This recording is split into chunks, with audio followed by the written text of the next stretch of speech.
Hey, my fallen one.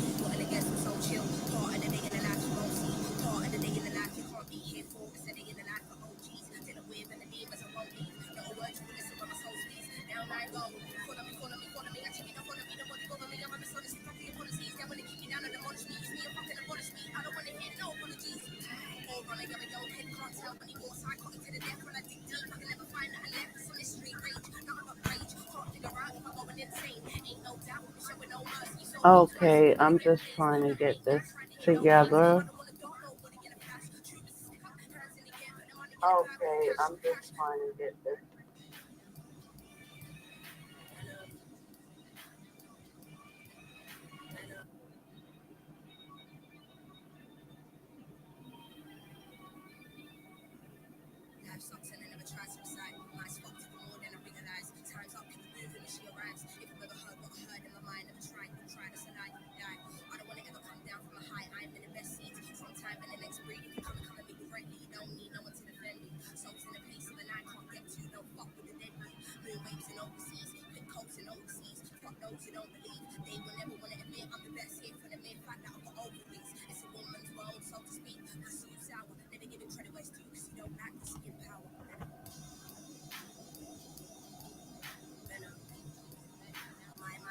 Okay, I'm still learning this darn platform. I need to know how I can get the sound. Okay, I'm still learning this incorporated. Darn platform. Okay, so I guess I'm gonna have to figure that out. I'll just do like a testing. But I'm so sorry I'm late. I've just been like really, really busy. I hope everyone is doing okay. Whoever's watching or whoever may be watching later.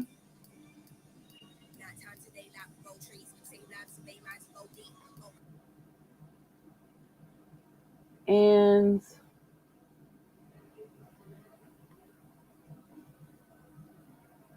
I wanted to do this live stream on not so recent event that had happened in Buffalo, New York. Um, I think that was like maybe 3 weeks ago. 3 weeks ago that's happened. And I've noticed since that has happened 3 weeks ago, it was like it's been like every other day since the Buffalo shooting that there's been a quote unquote mass shooting right after like every other day. And I just want to say that that's a really good example of controlled opposition. I've noticed that there are some like quote unquote conspiracy theorists, YouTubers that will say something like, oh, it's a false flag. Yeah, well, it doesn't mean that people really got hurt, but yeah, it's just a false flag. They just want to listen. All of that is controlled opposition. Um, I've noticed that ever since the Buffalo shooting that there has been quote unquote mass shootings like every other day after that. I don't know, maybe like 5, 10 already in like the last 3 weeks. And even the most recent one, not the one that happens in was it Milwaukee or Kentucky? I'm not sure, but it was Tulsa. It was Tulsa. There was a recent one in Tulsa with a guy that went to the hospital to shoot up his healthcare workers. I don't know what the whole story, what that is. They didn't really let that information out, except that he was a black guy and that he killed. He was actually targeting specific people. He, and from what I heard, he even asked other people who he did not want to get involved to like leave. He gave them warnings to like leave, just get out, just get out. And So that was the last one that's happened. I don't know if there's any one that's happened today, but I think this happened like yesterday or the day before. And then before that, there was the one in the most recent one before that was the one that happens in Mexico.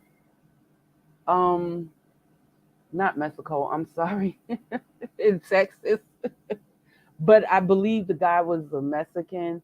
The shooter was a Mexican. He was 18 years old. He shot his grandmama first, and then he went to a school to shoot little babies, like you know. And he, they did, the media, tried to say, or the media did say that, oh, the guy was racist. Also, he had some type of, I guess, manifesto or some type of writing where he was like really racist. But see, this is like controlled opposition of what I'm telling you, right? Like, because if he was racist, he would have went across town and shot black people or white people or whoever he was racist against, besides little helpless Mexican babies.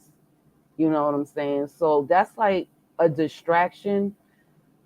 And I'm saying that's a distraction because nobody wants to talk about race in this country. And my live just might get cut off because I'm talking about race. I even recommended watching my other videos in my esoteric womb wisdom rants playlist. I'm not black no more. I want to be white, etc., etc. And I also recommended watching Yvette Carnell's live video that she did like the same day after the shooting. But they took that video. YouTube took that video down, and YouTube took that video down because YouTube and Google, even though they may have a black face as the CEO, and these black faces are not even American, they're like from India. But even though they might have a black face, um, the head of their companies is still owned by, white people. It's still owned by them. But, boy, I tell you, you have to listen to Yvette Carnell because it's really like intricate what they do. You know how there's people that say that black men in this country are the biggest supporters of white supremacy. It's basically like the same concept. They get the black face tagged on so to be the face of the company so they can say, oh, look, we hire black people. We're not racist, but that's like controlled opposition. They control the opposition that way. Anybody who is opposed to racism or white supremacy. It's a way to control them, right? But Google and YouTube is a safe space. All of these media platforms, Google, YouTube, Facebook, everything, it's a safe space for racist white supremacists, LGBTQRSVU, SUV people, and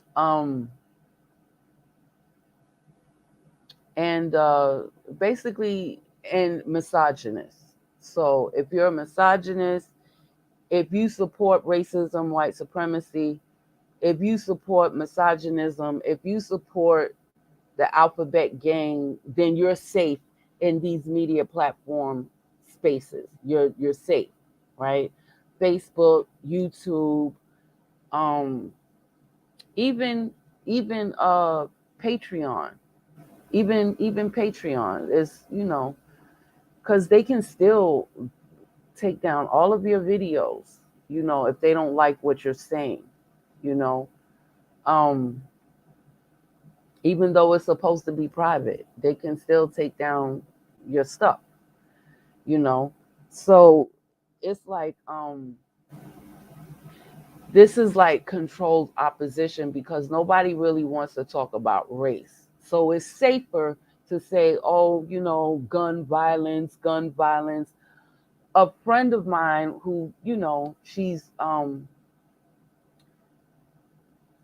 I believe she's Jewish. I think she's Jewish, right? I'm not sure. I've never really asked her, but I believe she's Jewish, but she's just not an Orthodox Jew. But I've known her for like maybe a decade now, a little bit more than a decade. She had texted me about a week ago. I think it was last weekend, because the politicians here in New York, specifically the public advocate of New York City, Jermaine something, who's not even, whose lineage is not, he's black, but his lineage is not here in America. His lineage is from Jamaica, and I believe that he's like one of the firstborn citizens of his family, right? So he was spearheading like a 1 hour rally. Let me look, because I still have the text. She actually texted me the flyer, and she said that she was going, and I just went on this rant tangent. And then I went on that rant, and then I apologized, with Gippies or Jiffies, however you say it. But she texted me a flyer, and this, it was, I'm not sure if it was a rally or an insulting moment of silence type of thing, but it was from the public advocate office. He spearheaded this. Jermaine Williams, that's his name, because I'm looking at the flyer now. Hour of healing, that's what the flyer is headed, says. Hour of healing, turn grief into action. So they did this, yeah. This was 2 weeks ago on Thursday, Union Square, Manhattan. And I just thought, I didn't she said that she was going, and she sent me the flyer, and I'm assuming to invite me to go, right?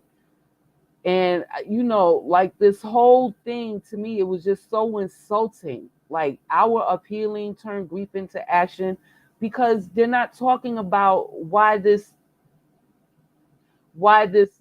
monster went over there, like traveled 200 miles, literally traveled 200 miles with tactic military gear to assassinate black people. And specifically, he was looking for black women. He was looking for black women specifically, right? And for me, this was just an insult. Turn grief into action. Well, the only action you can really do is to give reparations to the people who built and furnished this country, right? And the people who built and furnished this country is basically black women, so-called black women, American descendants of slavery. Everything in this country was built on her back, literally. She had to give birth to slaves to build the country, and all of her inventions furnished this country. Okay? All of her inventions, or the inventions of her counterpart, furnished, or of the person she gave birth to, of the male gender, furnished this country. Basically, everything on Wall Street, the New York Stock Exchange, the NASDAQ, and NICE, right? Basically, all of the old corporations that's there were built on the backs of slavery. And you do have some corporations that's on the NASDAQ and NICE that's been around since like the 1800s. That's a fact. That's a fact. And to me, that was just insulting, because, first of all, you're talking about turning grief into action. And like I said, the only action you can do at this point is to give reparations to the people who built and furnished this country, right? This dude went over, he drove 200 miles.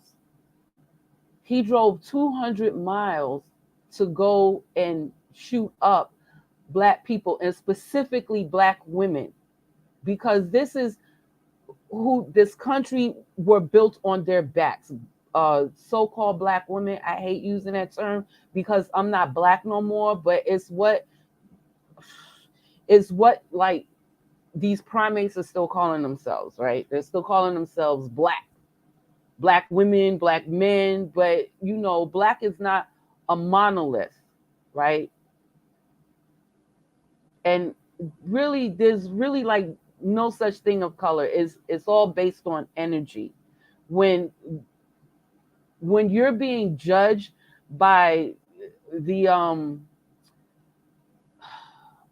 when you're being judged by the great mother, or what some people like to refer to as God, you're not being judged based on the color of your skin. You're being judged based on your energy and what energy that you uh uh brought out of yourself, educed, what energy that was educed from you. That's what you're being judged on. You're not, it's like Martin Luther King said, right? You're not, like, don't judge a person by the color of their skin, but by their character. Well, that's like, to put it in the simplest layman terms. But in spiritually and esoterically, you're being judged on your energy. That's what you're being judged on, because everything is energy and you're being judged based on that. What kind of energy did you go around spreading? That's what you're being judged on.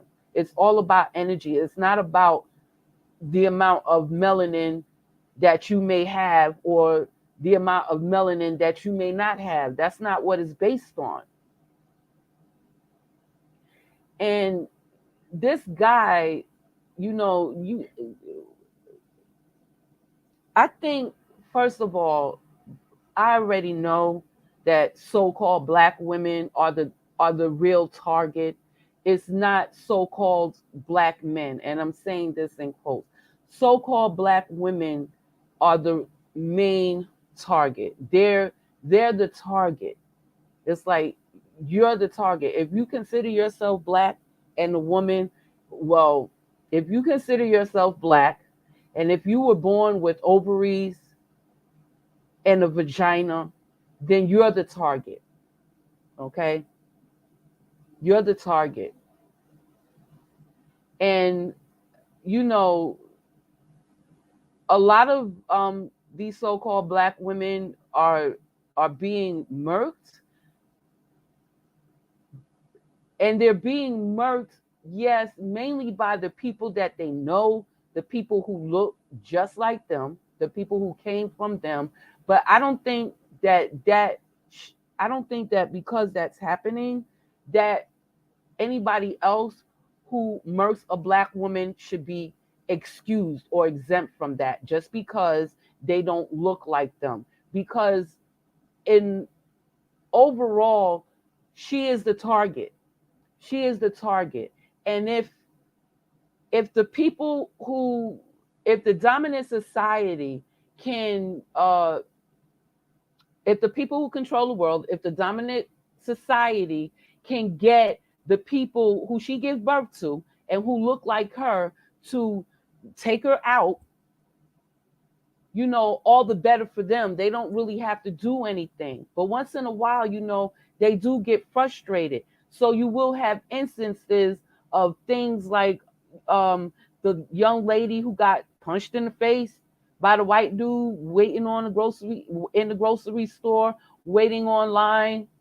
And I guess he got tired of waiting, and he punched her in the face. Talk about he didn't like her kind of, and she wasn't even dark skinned. She was light skinned. She wasn't even dark.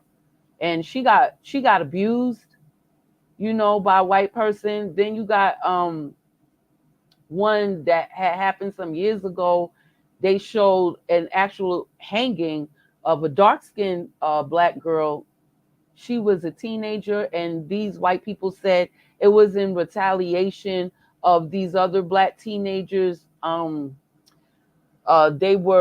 think they were abusing uh, a disabled white person. I think this person was also a teenager, And I don't know what the situation was in the environment.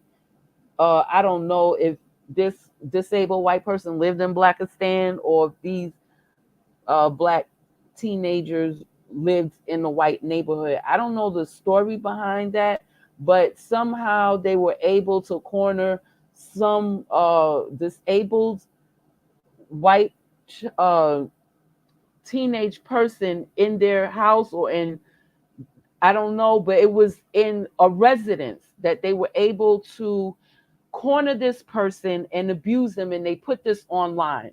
Now this happened some years ago. I think this was like 2015 or 2016. I'm going back because there's been a lot of instances where so-called black women were murdered by non-black males, right? And they had actually kidnapped. I don't know if it was the same team or if they just picked anybody random, but it was two white dudes that put online. They was punching the girl, and then when she got knocked out, they put the rope around her neck and then they hung her. And then the video cut off when she breathed her last breath. Now, the media was going around saying, oh, this is fake, right? No, that wasn't fake. They just didn't want you to be mad about that. No, just go ahead and continue to be mad about the people who's looking like you killed them. So when something like this happens, you're already programmed not to react to it. But you need to understand that you're the target, that you are the target. So, and then there's so many other instances of the black lady that got punched in the face in the parking lot. She got beat down by a white dude. And I remember because all of the men in the manosphere posted that one online. And, they was talking about how she deserved that beat down, by the white guy. You know what I'm saying? And these men that look like you, they do this so the whole world already knows, like what Malcolm X says, that you're the least respected and protected, right? And you know if your own men don't respect you, I don't know what makes you think that anybody else will, in the sense that you're like publicly saying, oh, leave these G Floyds alone and just go mess with a white man. But even Dr. Francis Cress Welsing said that, for them, it's an initiation, to get some black pussy. For white men, it's an initiation for them, because like people be on here lying, boy. I tell you, people be on the internet, they're lying. People are on here just lying. They're just on here lying because, boy, I tell you, if you're if I'm just gonna speak about myself, right? My concern is that uh so-called black women are being murked. And this is happening all over the world. This is not just happening here in the States, right? This happens all over Africa, where they even do them even dirtier. They don't just murk them, but they mutilate them, like cut them up into pieces and stuff like that, cut out their vaginas and stuff like that. They do that in Latin American countries. I think it's really bad in like Brazil, is bad in um is it Colombia? I think it's Colombia. It's a problem. It's a problem with women being, they do that in India. They do that in it's a problem all over the world. It's a problem all over the world. And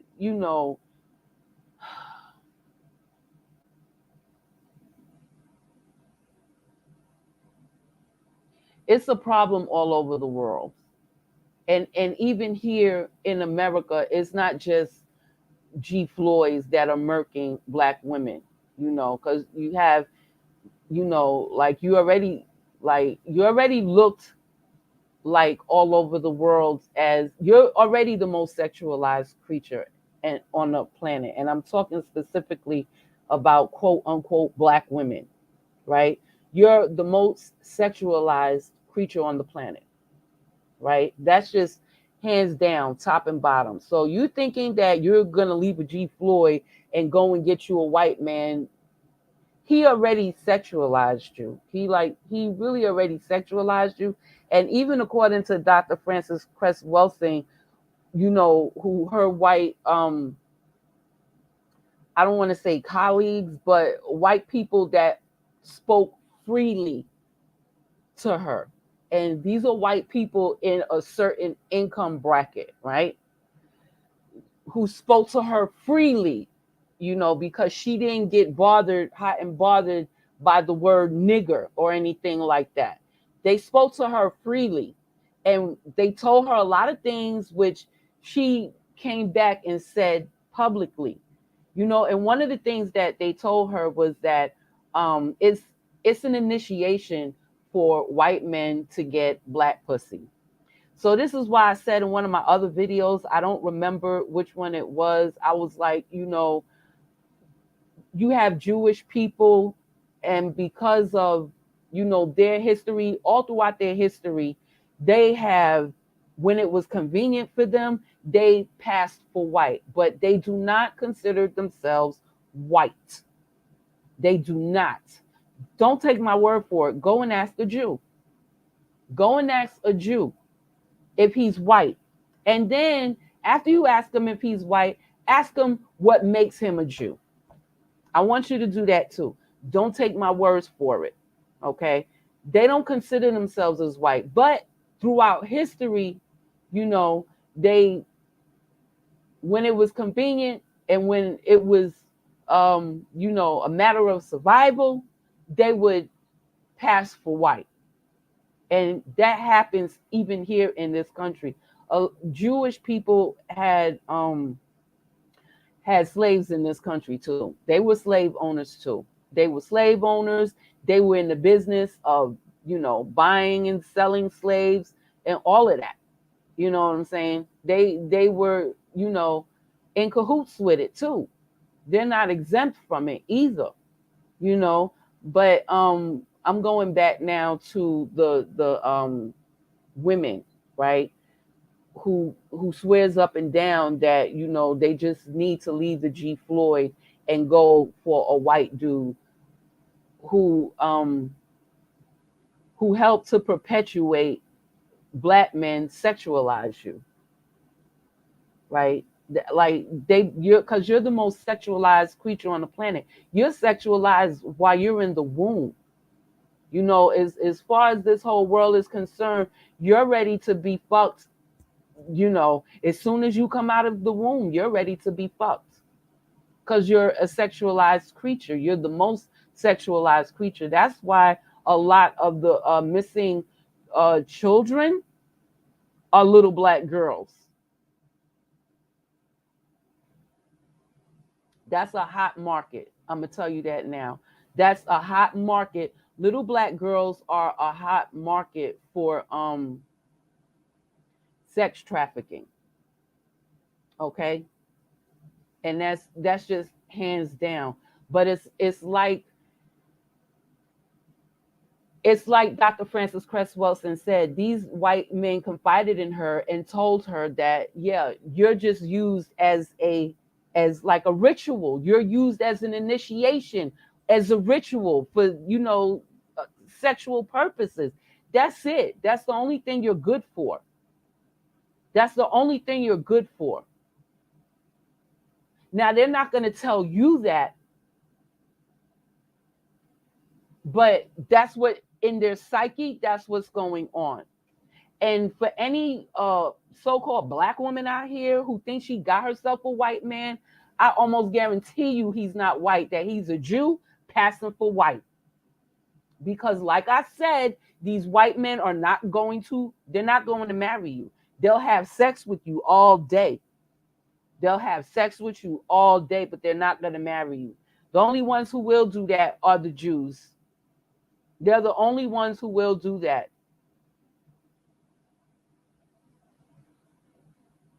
And if you think he's white, that's because he's more than likely passing for white so he can survive.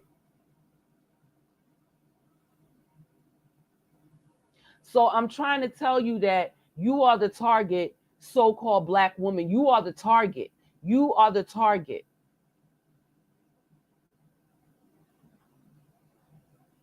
And white men sexualized you first, and they used your own sons to perpetuate that. They use your own sons to perpetuate that sexualization. You're, like I said, and I'm gonna keep repeating it, you're the most sexualized creature on this planet. You're sexualized from the time you're in the womb, and by the time you come out the womb, as far as the whole world is concerned, you're ready for some dick or penis. Period. And I'm just gonna be blunt like that. I'm just gonna be blunt like that. So if this live gets taken down, oh well, you know, I save all my videos anyway. And I'm like I said, I'm working on my own thing. But I just have to be blunt. You have to understand that you're the target. So yeah, I know that G Floyds are, or and most women, regardless of their melanin level of melanin, most women are harmed by someone that they know. Anyway, that's like that's like a that's like a foundation, right? Most women are harmed, and that's all across the board. That's so-called black women, that's so-called white women, that's so-called Jewish women, that's so-called Latino women, that's so-called Asian women. It doesn't matter. Women, and I'm speaking of people born with ovaries. I'm speaking of people born with ovaries. I'm not speaking of bitches with testicles, okay? I'm not speaking of that. I'm speaking of the ovaries. They basically, the majority of their attacks is from someone that they know. For an attack to be of someone that they don't know, like the black girls and black women who are being attacked by white men that they don't know, that's something that will happen on occasion. But for the most part, women are attacked by people that they know. And most of the time, the people that they know are of their own um, ethnic or cultural or environmental background, right? Because I don't want to say race, because that's a spell word. Race is a verb. Race is not. Race is an action word. It's not a noun. Okay, it was twisted to divide humanity. It was twisted to divide humanity. Okay, and the mother of humanity is the one who is targeted. She's targeted, not just by G Floyd. So I think it's important that I speak about, because everybody else can do what they want to do, but it's important that I mention that whenever a black or the mother of humanity is killed, it doesn't matter who does it, there should be a concern about that. It should be a concern for that.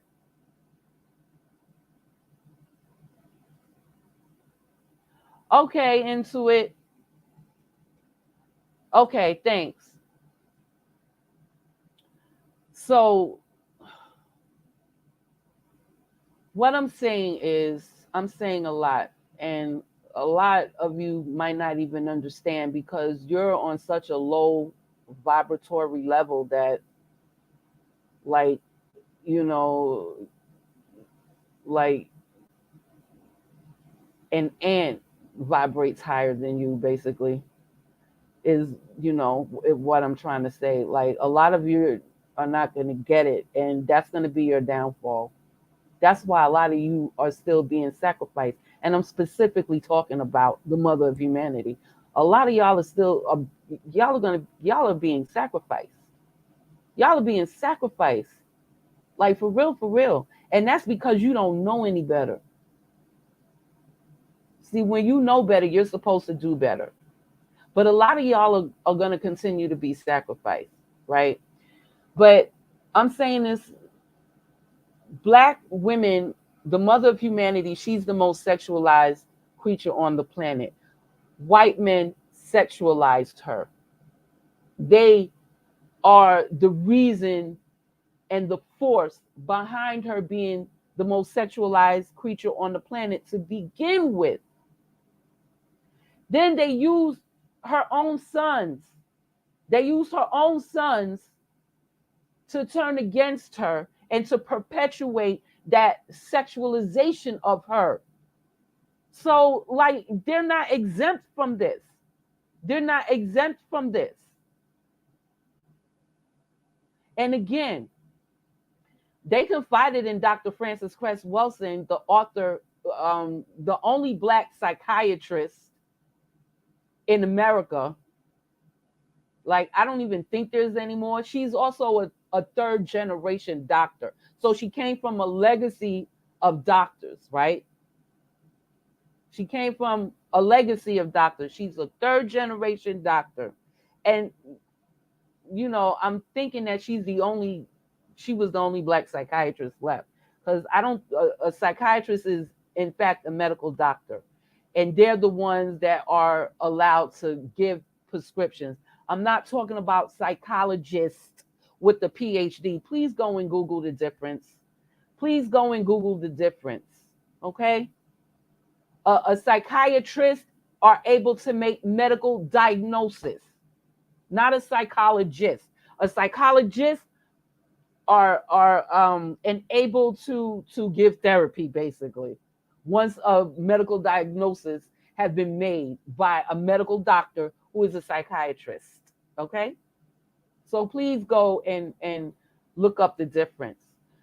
Dr. Frances Cress Welsing was a medical doctor, and there were white people that confided in her about a lot of things, like, you know, how every time they looked at Black TV shows, they'd be like, "Oh, look, we can't, you know, we like to watch the Planet of the Apes," and Planet of the Apes for them, or any show with so-called Black people in it, right?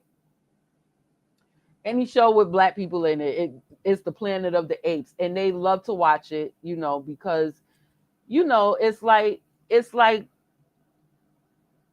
it's almost like kings and queens watching their subjects and knowing that they're safe because their subjects are, you know, uh, are doing what they need to do to keep safe, or to keep the king and queen and the queendom safe, right? Basically, they like to watch Planet of the Apes. You know, that's what they told her. One of the things she reiterated, and the other one she reiterated, was that they only have sex with Black women as a ritual initiation for whatever occult that, you know, okay, because a lot of people are just so fucking scary. An occult, the occult only means hidden, right? It doesn't necessarily means boogeyman, right? It doesn't necessarily means monster. Basically, what it means is hidden. Occult, occult, OCCULT means hidden. Cult, CULT, means you can see it. It's in the open for you to see. Okay? So, for occult purposes, white men have sex with Black women to for initiation for whatever their occult practices are. I don't know, because I'm not in their occult, right? I don't know what it is that they're trying to manifest by doing that. You know, I don't know. They didn't get that deep with Dr. Frances Cress Welsing. They just let her know that the Black women, so-called Black women, are used for those purposes. And I heard somebody else on YouTube that I really, like, and I'm saying that I like in a sense because it seems like, she's really young. She's young. Like, okay, I don't want to say baby because my son will be like, Mom, you can't go around calling everybody baby. But like to me, because I'm not just up there in age physically, I'm like 53, 50, 53, 54. To me, my soul is old. My soul is like thousands and thousands of years old. Okay. My soul is very old. So I feel like, the person with the white hair, even though I don't even have gray hairs. I don't even have any wrinkles. You understand what I'm saying? But I feel like that person with the white hair because I've been here for so freaking long. But young people, so to me, they're like babies, right? Like people, especially people under 40, they're like babies to me. Like, to me, you're a baby, and I don't mean any offense. I really don't mean any offense by calling you a baby. I don't mean any offense by it, right? So I'm not being condescending or anything like that. I'm saying that in a more of a I'm using that more in a compassionate way, like a mother, right? Like like a mother that would care for her babies. So, but it's a young woman on YouTube, and I really like her. I mean, she doesn't know a lot of things. To me, it seems like she's trying to figure it out. She's very aware of her surroundings. She's trying to figure it out, and she's making these efforts and attempts to evolve, right? But so that means that I'm not really going to agree with everything she says, even though I appreciate her going through this process, right? Of trying to take these energies and information in and evolve it, right? But to try to convince so-called black women to just go and have sex with white men, even if it means, sitting on their face and shitting in their mouth and pissing in their mouth and things like that, of that nature or whatever type, because for them that's still sex, right? Whatever type, don't do that. Please don't do that. Not even for a sexual purpose, because these people are they're usurping your sexual energy because they know more about you than you know about yourself.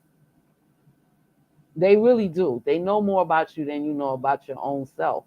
Like just that's just a fact, right? So you're going into that not even knowing. Like, don't do it. That's a very dangerous thing to do.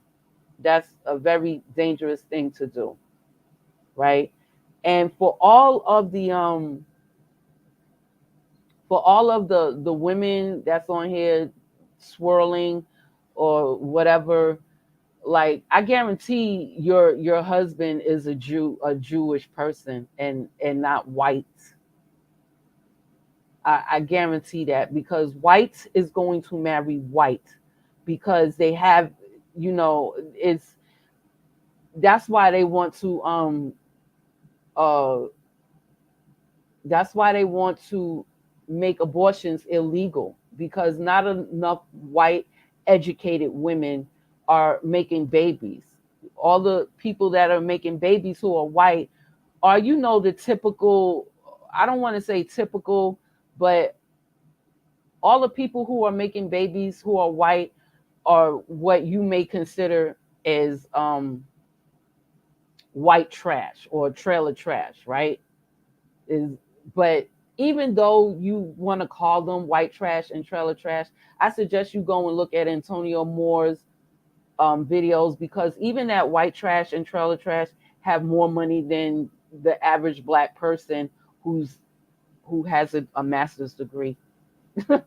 You know what I'm saying? And they don't, and this so-called white trash, trailer trash, they don't even have a GED, but they have more money, like liquid, than than so-called black people in this country. And I'm specifically speaking of American descendants of slavery. I'm not speaking about black people that's immigrated to this country from other countries. Okay, I'm talking about people who's been here, like my mother's side of the family, since the 1700s. Okay, they have more money than those people in my family that's been here since the 1700s. I don't care how much PhDs and doctorate degrees they have, and all of that, right? They your white trash, your trailer trash is doing better economically, right? But then again, back to the subject, those are the only ones that are having the babies, specifically them and the ones in the Bible Belt, right? Because most of them are in the Bible Belt, right?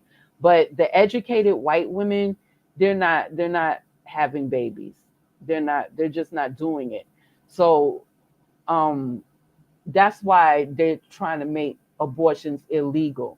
It's not because of so-called black women, because you, again, and I'm going to keep reiterating this, are the most sexualized creature on the planet. You're the most sexualized creature on the planet. Everybody looks at you like a sex object. I don't care what part of the earth he comes from. He looks at you like a sex object because you're the most sexualized creature on the planet. He'll sexualize you more than he'll sexualize his own women. That's you. That's you, so-called black woman. So since you're the most sexualized creature on the planet, nobody's worried about you getting an abortion. Nobody's worried about you getting an abortion because statistics shows that all you do is have babies anyway. Statistics shows that they have Planned Parenthood in all the neighborhoods. They make birth control free, easy to get, you know,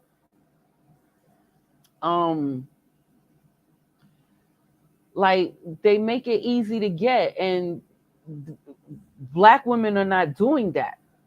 Black women are not doing that. They're not even getting birth control. And I don't know why you would want to use an abortion as a method of birth control, because that's surgery, right? Abortion is a surgery. Is considered a surgery. In medicinal science, it's a surgery. And if you're getting like 5 and 10 abortions, like you're really messing yourself up. Like that's too many surgeries. Like you're really messing yourself up. So why would you want to use that as a method of birth control anyway? And they know that the most sexualized creature on the planet does not do that. She's not going to have her male use condoms. She's not going to have her male partner get a vasectomy, however you say it, vasectomy. She's not gonna or when they tie the testicles together, that's a vasectomy, so the man can't make babies, which is what I think that they should do. you know she's not going to require her male partner to do that. She's not going to get on any birth control. She's so sexualized, the whole world knows that she can't live without penis. She'll just die if she don't get the penis. Like, she cannot function without the penis. Even if she has to share the penis, that's okay too. She'll share the penis. She will share the penis and be quiet about it. And that's how she's looked at. That's how she's looked at. And the whole world looks at her like that. So for her to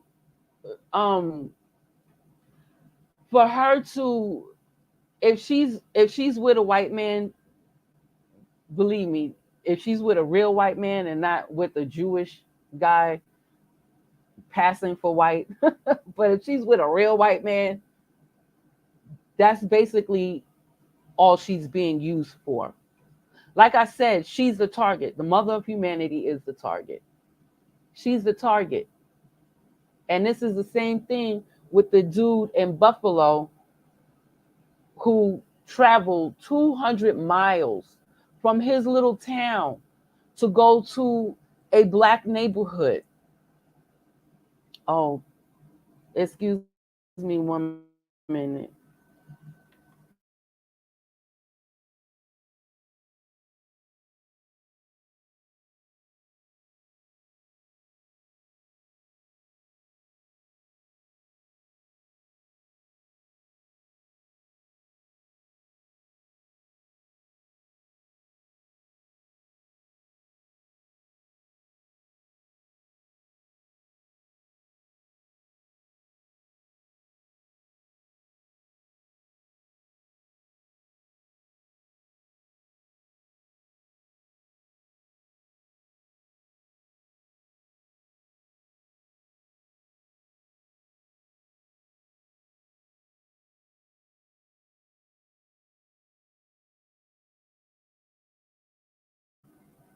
Sorry for that interruption, y'all.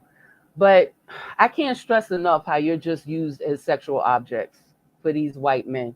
So for somebody to advise you to go to a white man if to marry him, well, he's not gonna do that.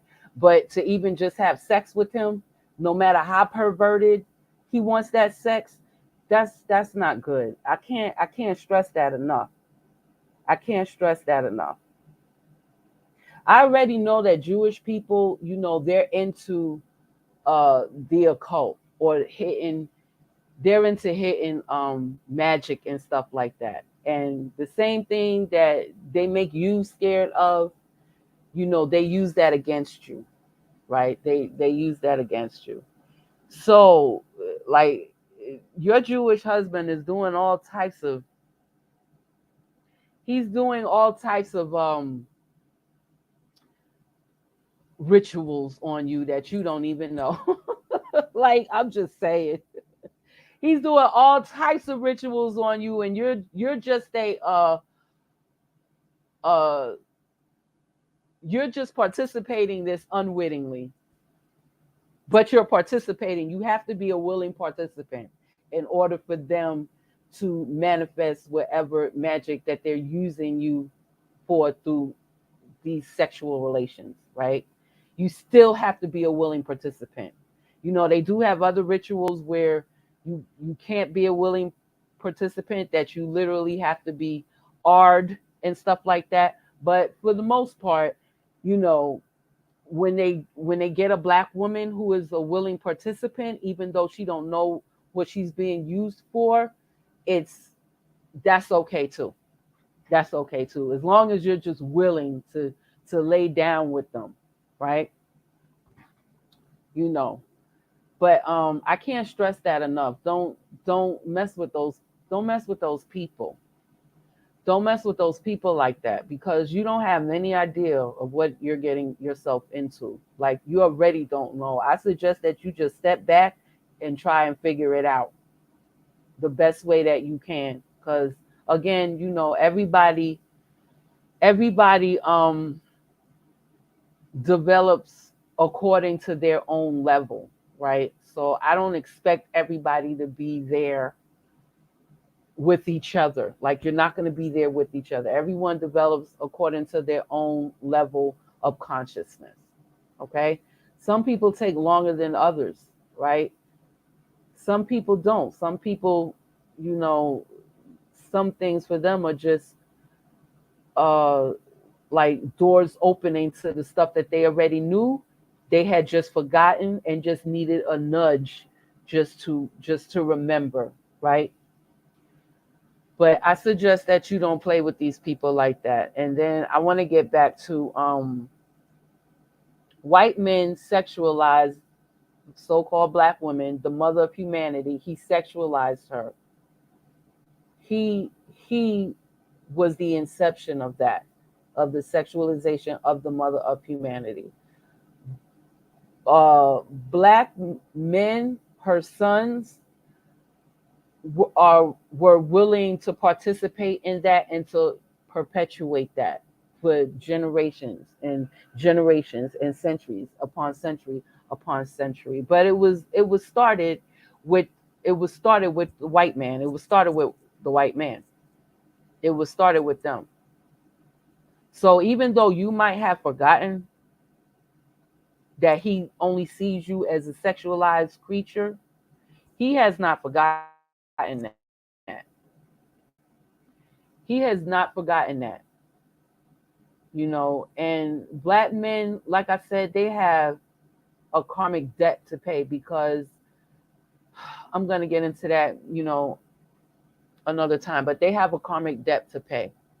So even though white men were the exception of the sexualization of the mother of humanity, it's black men that are going to pay for that. They're going to pay for that. But it matters to me, like, it matters to me when the mother of humanity is attacked. And it doesn't matter who's attacking her. So I want to talk about Peyton Gendron. Gendron, I guess his name is. I want to talk about Peyton from Buffalo, New York. I don't even really want to talk about him. I want to talk about the event, or the things surrounding him esoterically, and how this country is just so good at hiding, talking about. I'm not even going to talk about race. I'm going to talk about their hatred for um, American descendants of slavery, people who built this country. They have a real hatred for them. Like, I think it's genetic. And I think it goes back to the beginning of where everything was turned upside down, where when we were in a divine masculine cycle, the last 26,000 year sun cycle was the cycle of the divine masculine. I think that was the beginning of it, when everything was turned upside down, when they made women the devil. Women became the devil and evil and demons, and all the things that's supposed to be derogatory. And I say supposed to be because a demon is also a god. A demon is also a god. And then even in other cultures, you have demons that are benevolent, so to speak. You know? But I'm not going to get into that. But women were demonized, meaning they were made to be evil and bad luck omens, right? And I think this goes back to the beginning of that, where the mother of humanity were turned into sexualized objects. This just didn't happen. And where there was a hatred for her and anything that came out of her womb. Okay? Anything that came forth from her womb. But the hatred started with her. The hatred of us started with her, the mother of humanity. That's where it started from. So this is why I say I think it's just genetic in them, because after, science had proved already that genetic memory is real, is very real. Science already said that. Please don't take my word for it. Go and read some of the scientific journals, right? You can just Google scientific journals, cellular memory, okay? Read the scientific journals. I'm not talking about read articles from newspapers. I'm saying read the exact scientific journals that are published, okay? So I think it started from there. So there is a hatred for the mother of humanity and anything that comes out of her womb already. And the black men or black males, they perpetuate that, right? Um, and again, that's a part of them being the biggest supporters of white supremacy. So I don't want to call it racism, right? I want to say hatred, right? There is a genetic hatred for this being, right? And uh,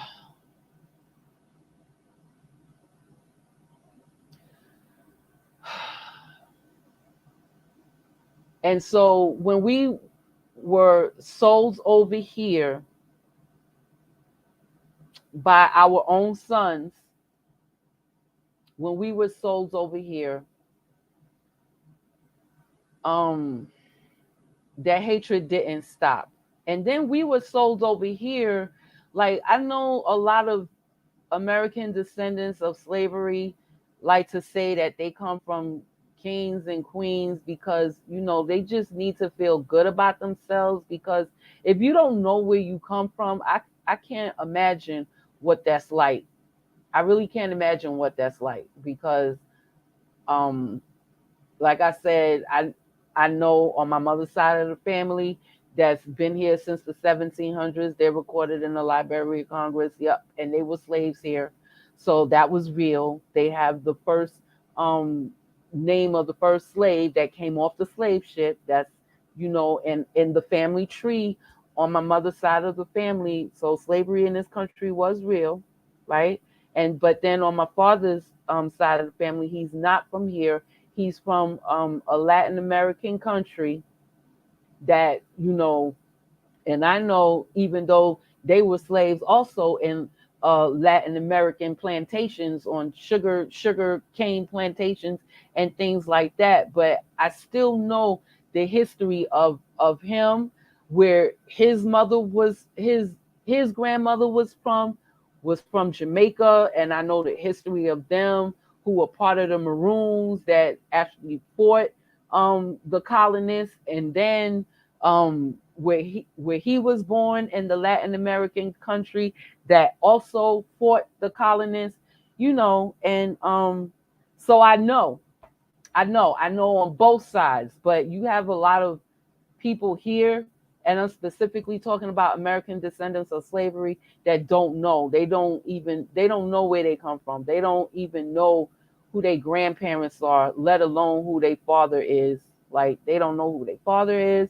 They don't know, and if they don't know who their father is, then they don't know who their paternal set of parents are. You know, it's like it's just a mess. It's just a mess, and I think that it's done like that on purpose for political purposes and political gain for other groups of people, right? But I'm not here to talk about politics, right? I'm speaking of the esoteric stuff. So, and still, it even still ties in with politics. To be totally honest with you, it still ties. It's like you can't really even separate it. You can't separate it, because it goes in the same thing.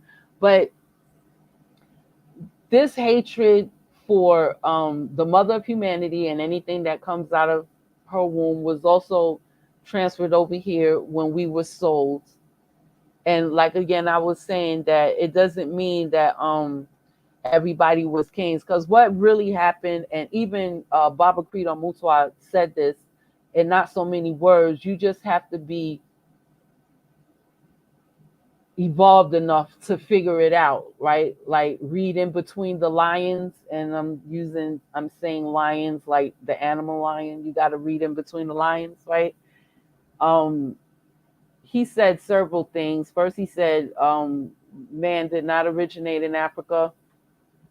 They are Asiatic, but they didn't originate in Africa. They just ended up there after there was a certain where they originated from didn't produce any more food, because at that point everybody was vegetarians. They wasn't even eating meat. And even when they started eating meat, they didn't even start eating meat by cooking it. They was eating it raw. But that's another story. You go look up Credo Mutwa. And he also said another interesting thing that he said was um,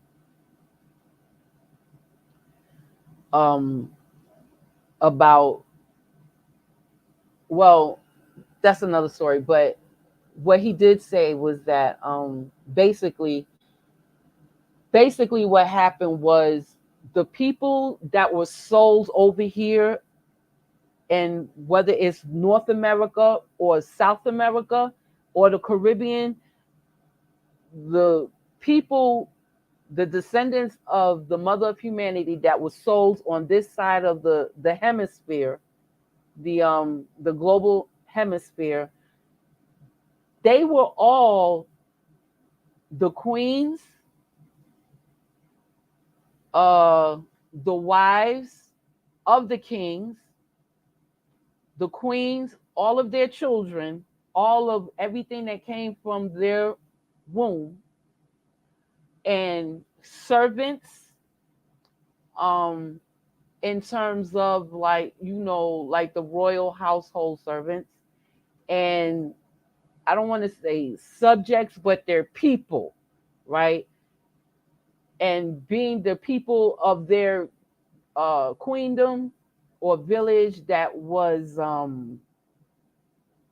opposed to what was happening, and or who was loyal to the royalty, right?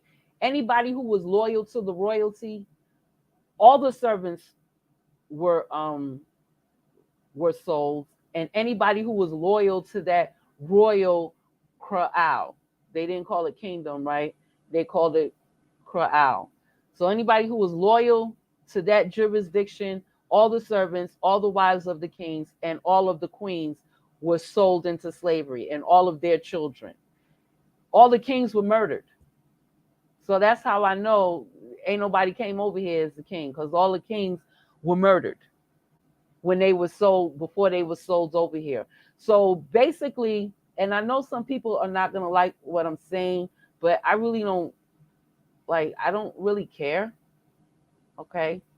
I really don't. But basically, the people who are running the dark continent now, the continent of Africa, and all of the countries that are in Africa, the people who are running those countries now are literally the descendants of thieves or murderous thieves, basically. They are literally the descendants of the murderous thieves that killed the kings or the chiefs, and sold the wives, the queens, the children, the servants, and anybody who was loyal to that royal family.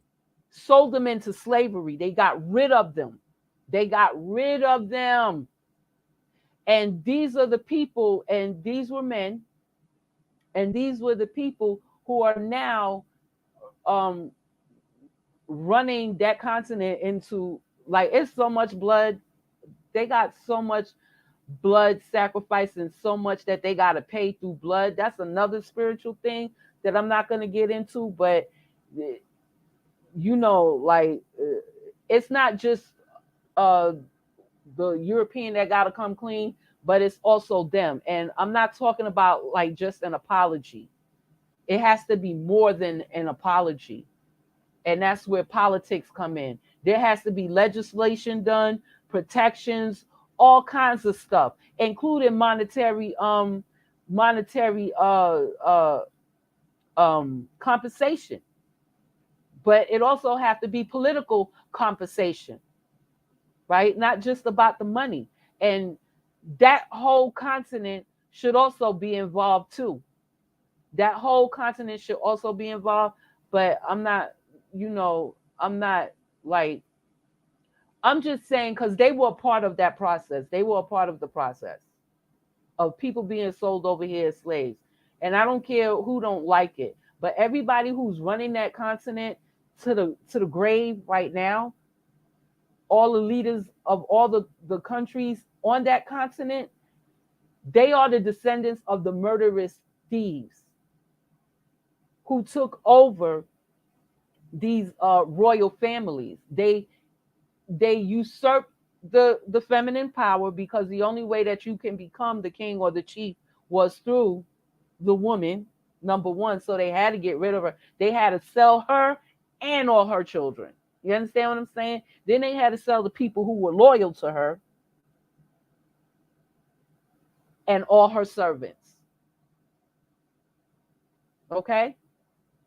So the people who's running the country or the continent into the dirt ground grave right now are those people who are the murderous thieves who killed the chiefs or the kings. That's who's running the countries now in Africa. That's who's running all the different countries. I think it's like over 50, over 100. I don't know. I don't know the number, but they're not even united over there. They're just a bunch of different countries and they do what they want, but all of them are basically murderous thieves, and they still doing the same thing to this day. They still do the same thing to this day. They run their women out. They sell their women into slavery, into bondage, into sex trafficking. The same thing that so-called black males over here in this country is doing, and in Latin America is doing. It's like it's the same thing. They're doing that all over the world. Like they never stopped. They never stopped. So I know people are not gonna like what I said, but I don't really care. But they came over here in this country, and we were already sexualized. So the black men perpetuated it, but the white men sexualized us, and they have a hate for us. They have a hate for. It's not really the black man. They have a hate for the mother of humanity and everything that comes out of her womb. The black man is not a target. He's only the consequence of the mother of humanity being a target. Do you understand? I hope you at least understand that. If you can't understand that, I hope you at least understand it. The black man is just the consequence. He's not a target. It's the mother of humanity. It's you, so-called black woman, who is the target. And they have a hatred for us. And like I said, it's genetic. It's genetic. So they might not sleep with you and call it, oh, we beating the pussy up, and making it sound abusive when they're having sex with you. But trust me, it's abusive because they're using you for something to participate in, a ritual, an initiation, sex magic, whatever, some occult thing, some hidden reason they're using you for. So even if they're not talking about beating a pussy up, it's still abusive. It's still abusive. They're just not telling you. They're just not telling you because it's hidden. Their intentions are hidden. Boy, I tell you. So you can't do that. But anyway, these people already had a hatred for us since the beginning of them sexualizing us and making us the most sexualized creatures on the planet. And so-called black woman, you look like a sexual object by every man on this planet. I don't care what level of his melanin is, okay? He can have 5% melanin, 2% melanin, 80% melanin, 65% melanin. It don't matter. It don't matter.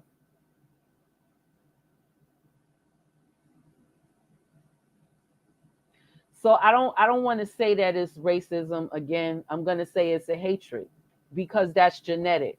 And racism is a spell word to divide humanity. And again, the white people invented that. But that wasn't just to divide black and white or what they consider to be black and white. That was to divide all of humanity. Everybody who who whose mother is the mother of humanity, because she gave birth, and I say birth as BEAR, right? She gave birth to everyone. She gave birth to all of humanity. Uh, how did this get disconnected? And I didn't even know. Am I connected? Okay, I'm connected here.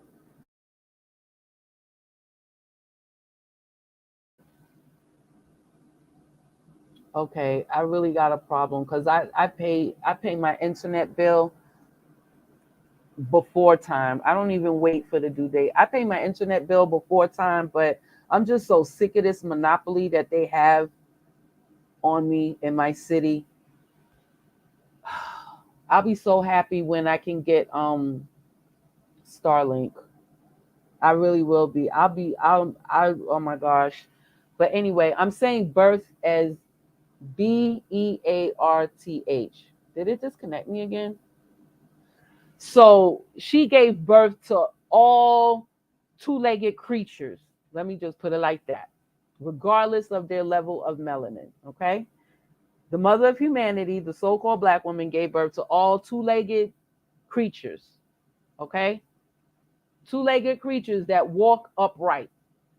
Okay. Because, like I said before, you know, that Darwin thing, where everybody come from monkeys. I don't come from monkeys. They come from us. And there's a whole lot of ancient things where people, they used to do it like these crazy, like, um what's his name, the island of Dr. Moreau type of experiments and shit like that. But yeah, they was actually doing stuff like that. So monkeys actually come from humanity. Humanity don't come from monkeys. But I guess Darwin had to say that his father was a grand master mason, and Darwin was a 33rd degree mason. So yeah, that was a whole agenda.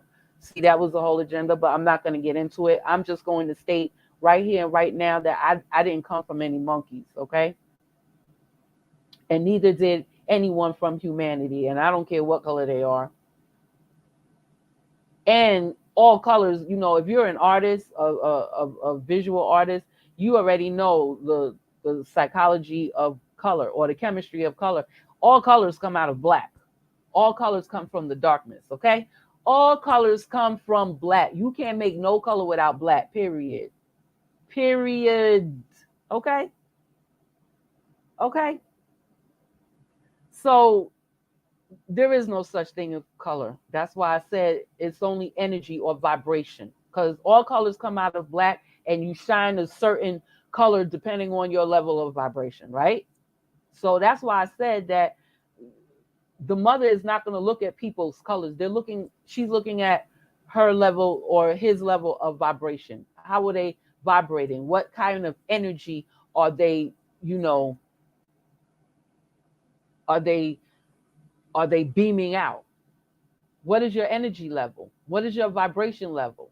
Are you vibrating like some lowly type of creature?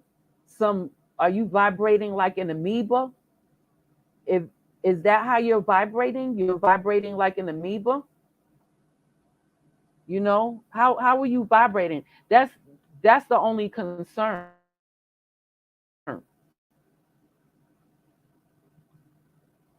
You know,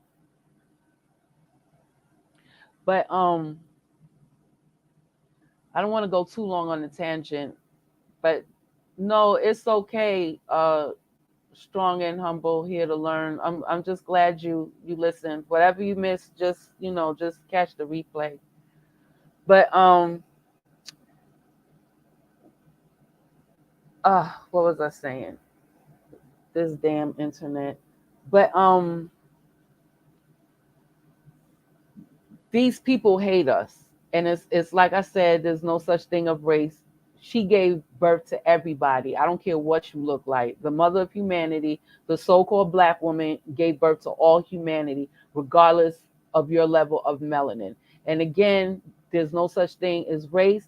That was invented by the white man to divide all humanity. I already told you there's not even a such thing as color, because all color comes out of black. You need black to make any color, and any body who's an artist would know, a visual artist would know that you need Black comes out of all colors of the all colors of the spectrum comes out of black, and color is shown by the level of it, how it vibrates in the light, period. The vibration. So, don't take my word for it. Just do some scientific research, right? And you'll see yourself. But the mother of humanity, so that's why I say there's no such thing as race. That's a spell word invented by the white people. It's so I'm not going to say racism. I'm just going to say hate, because that's what it is. And I explained to you where it started from. And it's not really hate for the black man. It's hate for the mother of humanity and everything that comes out of her womb. She's the real target.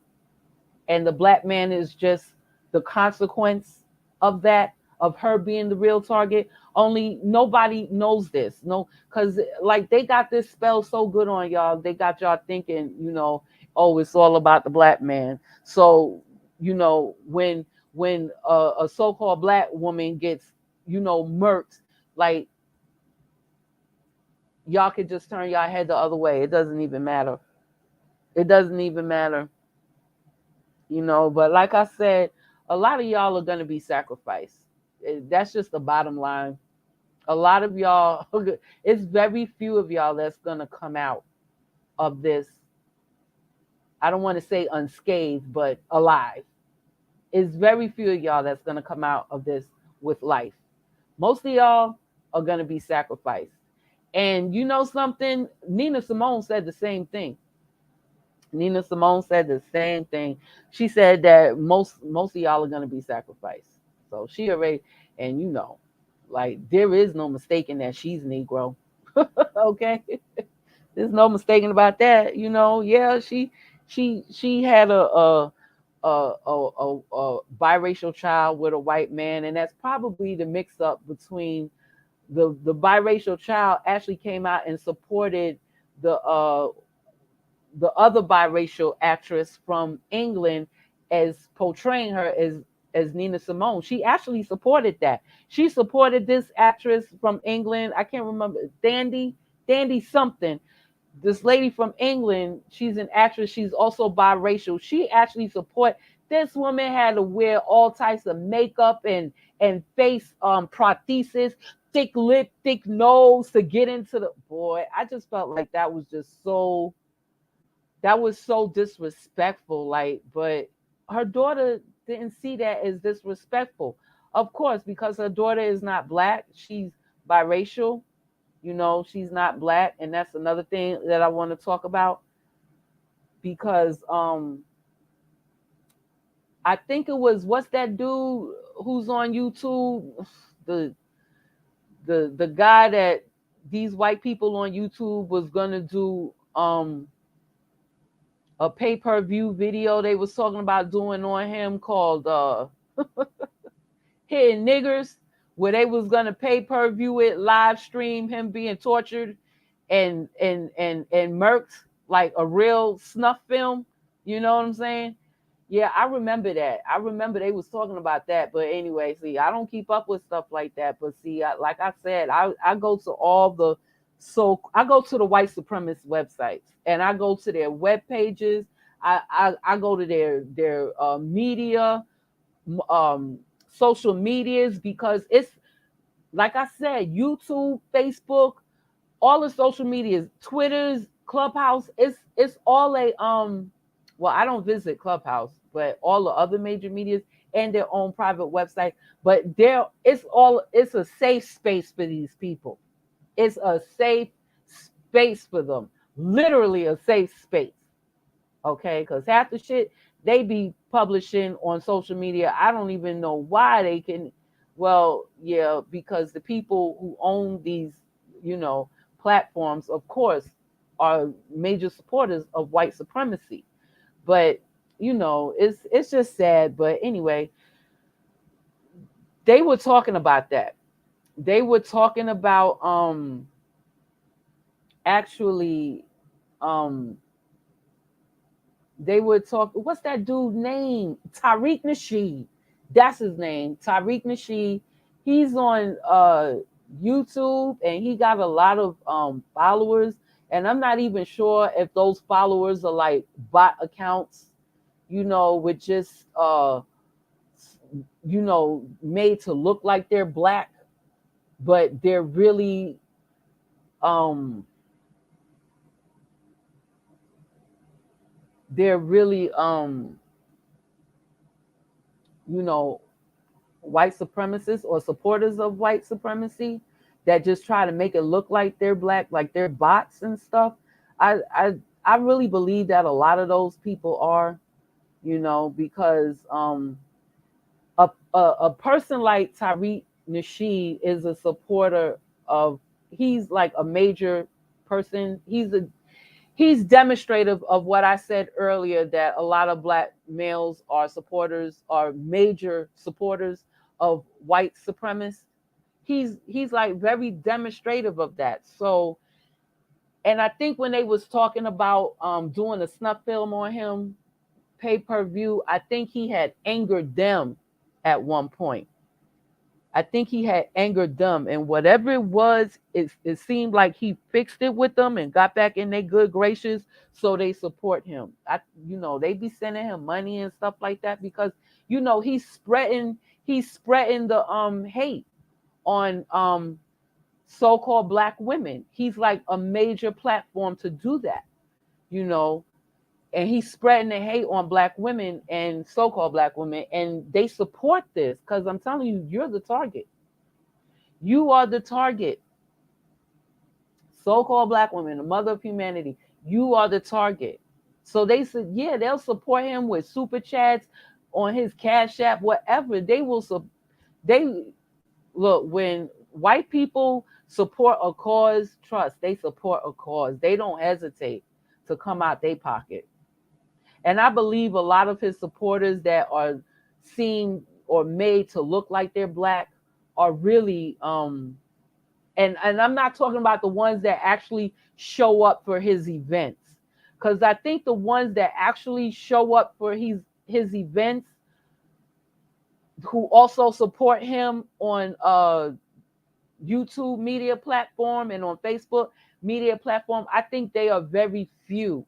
And all of them are losers, because you seen what the last dudes look like that showed, the few that did show up, that showed up to his event. You seen what they look like. And then I don't know if you seen the event that he had before, at the same time Yvette Carnell and Antonio Moore was doing their first event in Kentucky.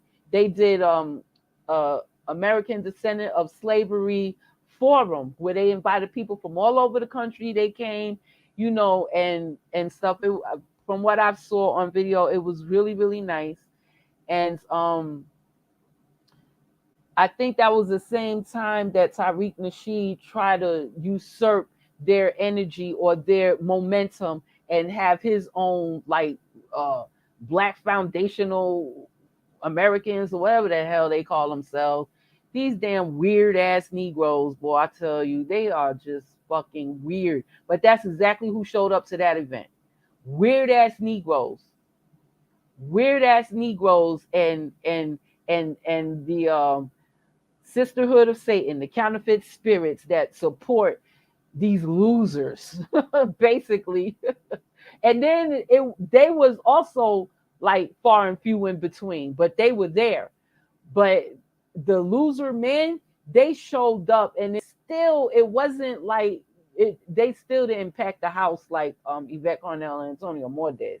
They still didn't pack the house like that. And who else they had there at their guest? That Judge Joe Brown, I think he showed up to talk to these weird ass Negroes, and it still wasn't a lot of people. So, and I'm saying that to say that the quantity of the people that showed up to that event, and then to the most recent event that he had, where only like 20 of them showed up, I think those are the numbers that actually show up on social media like Facebook and YouTube to support him. But I'm telling you, I believe the majority of the people that support him, and I always suspected this, the majority of the people that support him on social media are white people, white supremacists. White supremacists are white people. But of course, they're not going to show themselves up at a Negro event. because you can be whoever you want to be on the internet.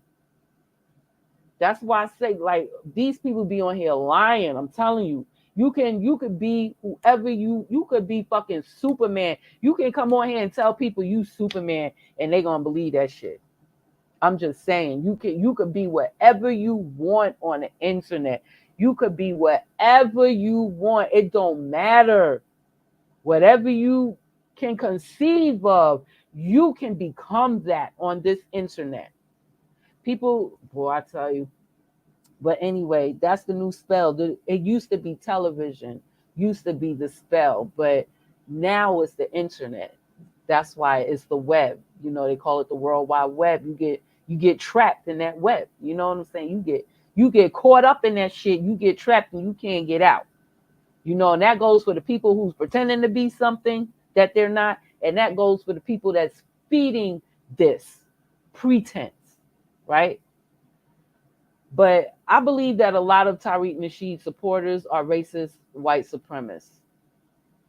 Or I don't want to say racist again. That's, you know, I got to get out of that habit, but are hateful white supremacists that just, they hate you, black women. And Tariq Nasheed is the longest who's been out there and the biggest platform. It's like him and Tommy Sotomayor. They're not like going anywhere. Him also Tommy Sotomayor. I believe also that most of his supporters are white supremacists, are white people. But of course, they're not going to show up live to their event. The only ones that's going to show up are like the few 30 broke, lame, loser Negro males. Those are the ones that's going to show up in real life.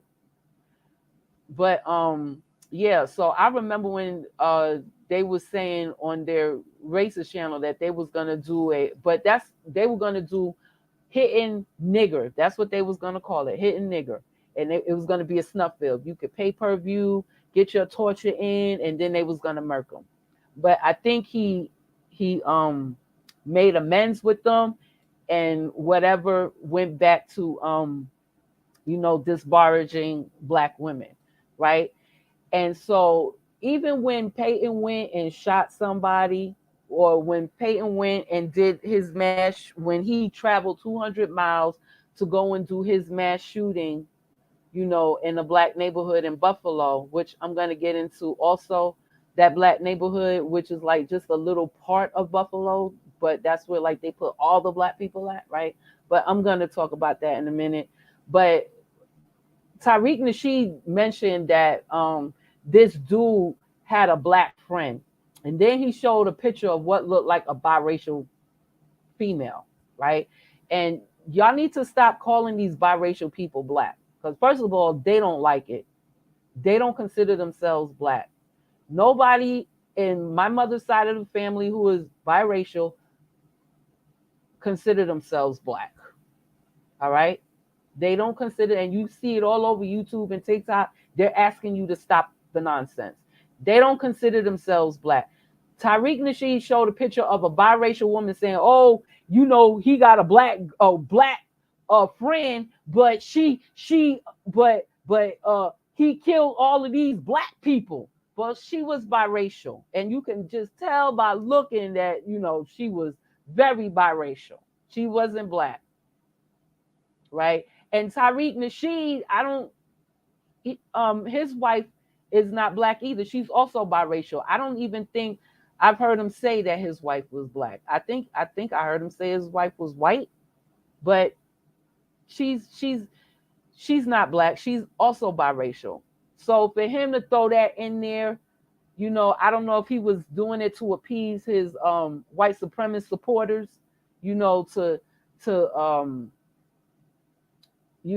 like controlled opposition of what they do, because you're not allowed to talk about race. That's why they took down Yvette Carnell video, because he had a gun, and on his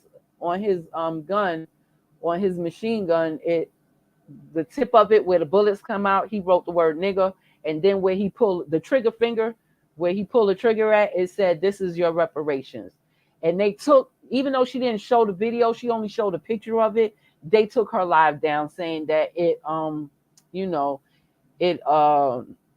it violates the YouTube community guidelines. And as a matter of fact, that whole video has been scrubbed off of Google. It's been scrubbed off of Google. Like, you can't even Google that shit because you're not gonna get it. They scrubbed it off. But like I said, YouTube and Google are safe places for white supremacists, the alphabet gang, and misogynists, right? But if you're trying to say or use that as a teaching moment to oppose this type of behavior, that's not allowed. You're not allowed in that space to do that. You understand? So they took down her video, and this is what he had on his gun. So first of all, I just want to say, why you're even listening to these people, I don't even know, because that just shows to me that you really haven't even evolved. Like, if you're even listening to these people, like, you haven't evolved at all, like, for real. And I'm saying that to say that because I don't care. It's like people who still celebrate Kwanzaa, even though that they know that this dude was a domestic violence abuser and abused Black women. Like, they don't care. You know why they don't care? Because some of the things that he said were good. Some of the things that he said was the truth. Some of the things that truth is truth no matter where it comes from. Okay, so I've heard, and I want to say this because there's people that will listen to these people like Tommy Sotomayor and Tariq Nasheed and support them. And these are Black people, and they'll support them. And because even though they don't agree with everything they say, they'll still listen. They still, oh, they're so funny. Or like I said, Black people just want to be entertained. If you're not here entertaining them, you can forget it, right? Because they're not going to listen to you. So either these people are so funny, or some of the things they say is funny, or some of the things they say is true, or some of the things they say you agree with, because they don't speak truth. They just speak opinion, and either you could agree with it or you don't agree with opinion. But you can't agree or disagree with something that's truth. You understand? That's a fallacy. It's not mathematically correct. You understand? It's not exact and correct mathematically, right? But you can agree or disagree with somebody's opinion. But these people are like, oh, yeah, I don't agree with everything they say, but, some of the things they say that I agree with, so I'm just going to listen to them anyway.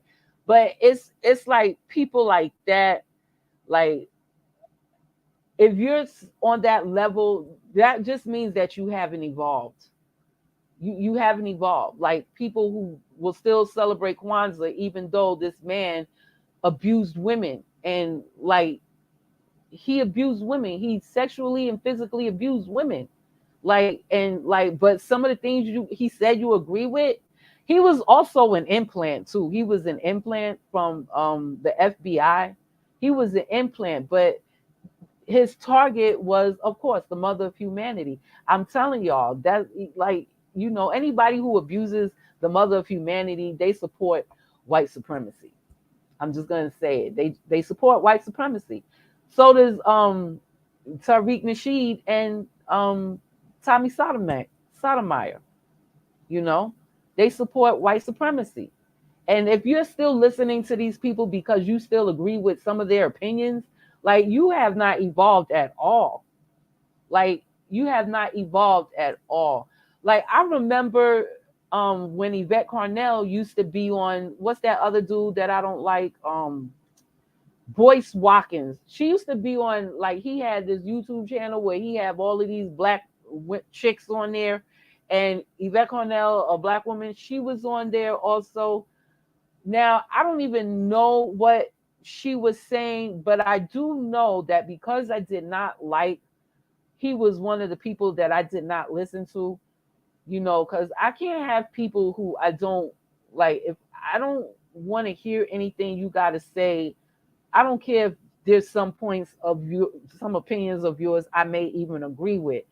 I don't want to hear anything you have to say. Like, literally, I cannot have that resonate. I cannot have, like, your vocal cords bouncing off the walls in my little room and resonating in my frontal lobes. Like I literally cannot get down with that twisted, sick ass science, right? I don't do that. Like I don't want to hear anything you have to say. Period. I don't want to hear anything you have to say. Period. And if you're bringing somebody else on your platform because I don't want to hear anything you have to say, I don't want to hear shit that they got to say either. Because more than likely it's going to resonate with your vibrational energy. It's going to resonate with that. It's going to resonate with everything that you say. So I don't want to hear shit what they got to say. And I remember that was the that was the only reason why I never listened to Yvette Carnell. And I'm saying that now because I'm using myself as an example. I never listened to Yvette Carnell because she was on Boyce Watkins' show.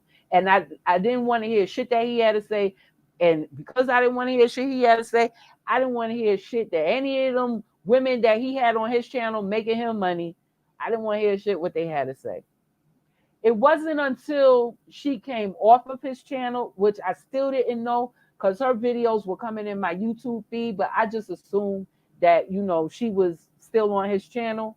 I assumed, I didn't investigate. I just assumed that she was still on his channel. So I still delete video. No, I do not want to see more videos like this in my feed, right? Then for some reason, even though I do that, these people videos still be coming in my feed. And I don't know if it's because the people that are subscribed to my channel or who might watch my videos is because they're going on these people feeds or what. But it just so happened that one of Boyce Watkins' videos came in my news feed, and in the title of his video, it had Yvette Carnell name in it, and it was derogatory. It was a derogatory video or a derogatory title with her name in it. And it was just on that strength alone. I just read the title. I saw it was coming from his YouTube channel. And so I just induced, logically induced that, okay, he's talking, he's getting down like the rest of the Negro males on YouTube, talking bad about a black woman.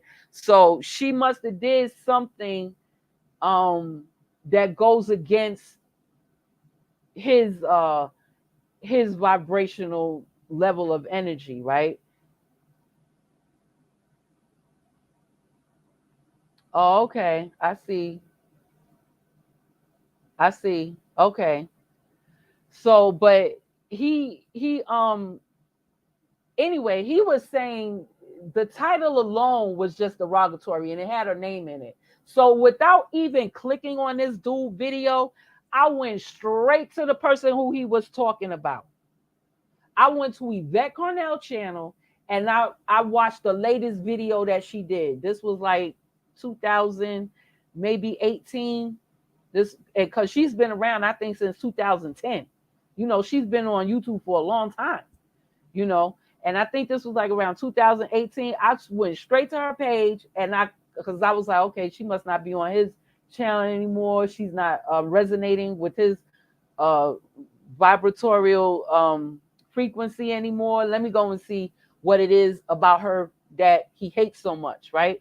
And so I went on her video, her latest video on her channel, and I ended up watching and listening to the whole video. I think it was like about an hour and 45 minutes. I even listened to the people who called in because she'll talk for a while and then she'll let people call in. I even did that. And I ended up listening to the whole damn video. And right after that video, I subscribed to her channel and I've been a fan ever since. So, whenever she come on YouTube, she don't like to do her YouTube lives anymore, but because they take her shit down. But when she do, I send her money in super chat. I also subscribe to her Patreon, the $30 a year thing. I also did that, and whenever I can, I send money to her foundation, the American Descendants of Slavery Foundation. You can find that on ADOS101.com. But I've been a fan ever since. But I think it just, like I said, some people are just they come into consciousness on different levels, right? Not everybody's on the same level of consciousness, and it takes other people, a little bit longer to develop and evolve. And I saw that she evolved. And when I'm saying that she evolved, I mean that she came into the consciousness that this dude was a sham and he was no good for her or what she was trying to do with her life and her movement. And she literally detached herself from him. That's when I became a fan. And I saw that in that video. I don't remember the name of the video. It had something to do with the Asian guy that Boyce Watkins did a video with, who was telling people how to scam Negroes. Even the Asian dude had a market on Negroes, talking about how to scam they dumbasses, Boy, I tell you. Yeah, but they took that video down. They scrubbed that one off of YouTube. You know what I'm saying? So yeah, the voodoo. So did I sign up to volunteer? No, Mefteeth, I didn't sign up to volunteer. I just support by sharing her videos and monetarily and voting down ballot for every participating in the election process. That's how I support. I give them super chats. I support their Patreon. I support their website. I share their website to everyone. I share their videos to everyone. I support by voting, participating in the electoral process, meaning that I vote in every election, local, national. I vote down ballot. I write in ADOS. I also get my sons to do that too, because they've been voting since they were able at 18. And I live in New York, so it's I don't know if they have a New York chapter, but even if they do get a New York chapter, I would still support, any way I can, in terms of participating in the political process, like writing to my local city councilman or my assembly district men or women and asking them to support the ADOS Foundation, to go and look at their agenda and what they're asking for. Yeah, I would support like that, because it's kind of difficult in New York, because New York is like a sanctuary state for immigrants. So, and it's mostly immigrant here. A lot of the descendants of slavery, they're almost non-existent here. They're almost non-existent, and what's ever left of them, they're homeless in the street and drug addicts. And this is both male and female. It's not just the males; it's the females also. So, and the majority of the people here are immigrants. So it's a little harder to do it on that level. That's probably why they don't have a chapter here in New York. But if they do, I'll still support. But if you volunteer, that's wonderful. That's wonderful. You're probably able to do that where you're at. You know. But back to the story. With Yvette Cornell, I subscribe to her, and I've been a major fan of hers and supporter ever since. So, but I'm saying that to say that people who will go like and be like, oh yeah, well I listen, I don't agree with, like you haven't evolved, and I stay away from people like that. I just like I won't invade their circle. Put it like that. I'm not going to go looking for them to listen to what they have to say or anything like that, or what they agree with or who they don't agree with. I don't invade their circle. I don't seek out people like that to be involved in their circle, right? People like that. Now, if I'm public like right now, and those people, find themselves in my circle because they want to listen to what I have to say, that's fine with me, unless they say something that I don't like. Then they're gonna be gone. I'm just gonna get rid of them. But other than that, I'm not like I don't fuck with people like that. Cause people like that I call scary Negroes. And I already know scary Negroes will get your ass killed. Scary Negroes will get you hurt. Really, scary Negroes will get you hurt and killed. And anybody who is still riding on somebody, even though they doing dirt, even though they doing evil shit, even though they saying evil shit, like Tariq Nasheed, Tommy Sotomayor, who are on the white supremacist platform of denigrating the mother of humanity. Even if you're just listening because some of the things they say are funny, or some of the things they say you agree with, even like, boy, let me tell you something. You're not evolved. You're not evolved. You're not evolved. I'm not even going to get into my condescending, but I don't like people like that. And people like that will get your ass killed. Stay away from people like that. Stay away from wishy-washy people. Like, they will like get your ass killed. I don't go looking for people like that to be in their circle. And the only reason why I would allow for them to come in my circle, that's only if I'm doing something public, like a video like now. But privately, no. My circle is very fucking small. My circle is very fucking small. But publicly, it's a different story. You can be here until you say something that I don't resonate with. Then you got to go. Either you got to go or you just got to shut the fuck up. Like, it just is what it is. You know? But like I said, you got to go back and listen to MFT. Tommy Sotomayor and Tariq Nasheed, a lot of their supporters, I believe, that's online, whose faces you can't really see, are white people and are white supremacists. They're not going to show up to their live events, but they'll show up to their online events because they don't have to show their face. And I believe a lot of them are white supremacists, because it's like I said, white people, like I said, the mother of humanity, the so-called black women, are the target. It's not the black male. Black males are just the consequences of black women being the target, or the mother of humanity being target, which goes back to PAYTON GENDRON and his biracial friend, who Tariq Nasheed called black, and was like trying to be like, oh, look, see, he got a black friend. No, Tariq Nasheed is supported by white supremacists. And so is Tommy Sotomayor. And I believe most of them people on their channels are white people. They just use pictures of, like you got, like a MFT for some shit like that. You know, and they use names like that. You know, but so Tariq Nasheed, you know, he said that, but stop calling these biracial people black, because they don't like that shit. And I'm telling you that from experience. People in my family who are biracial, they don't consider themselves black, and they don't want to be black. They don't want to be black.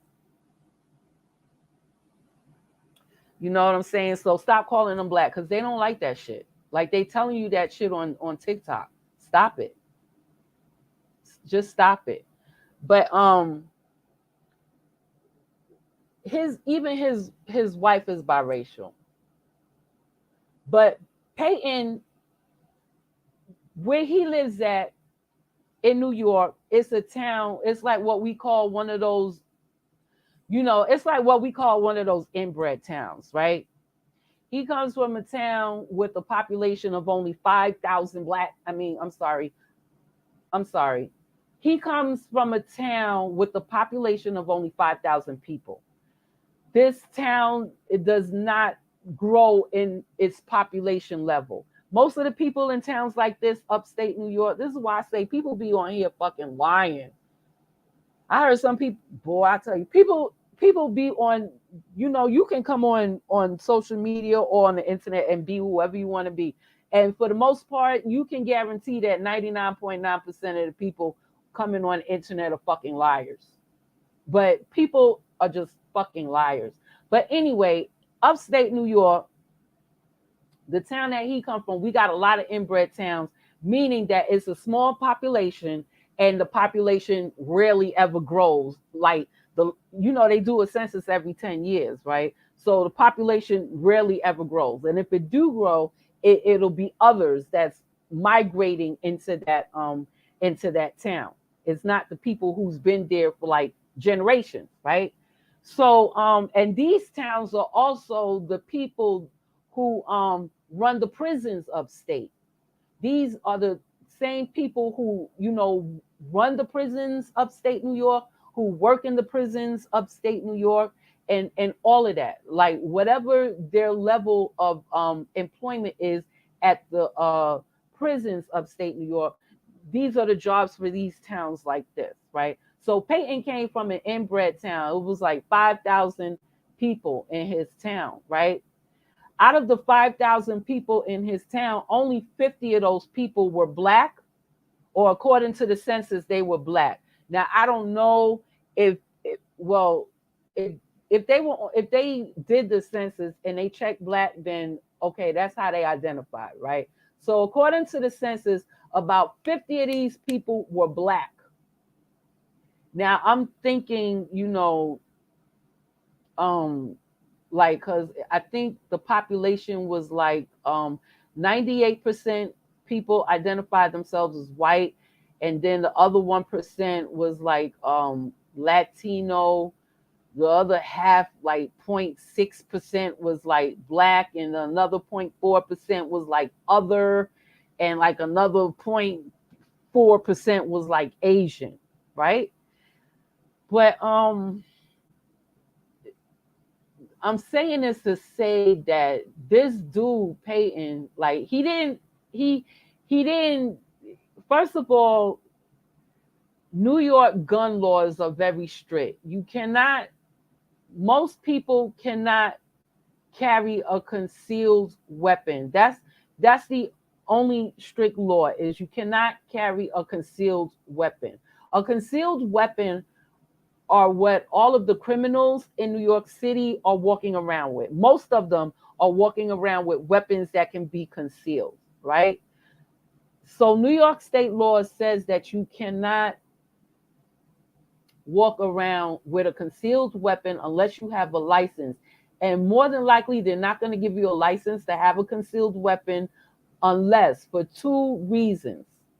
You either have to be a business owner, you have to own a store, or some type of retail business, or you're an armed security guard, because you have unarmed security guard, then you have armed security guard.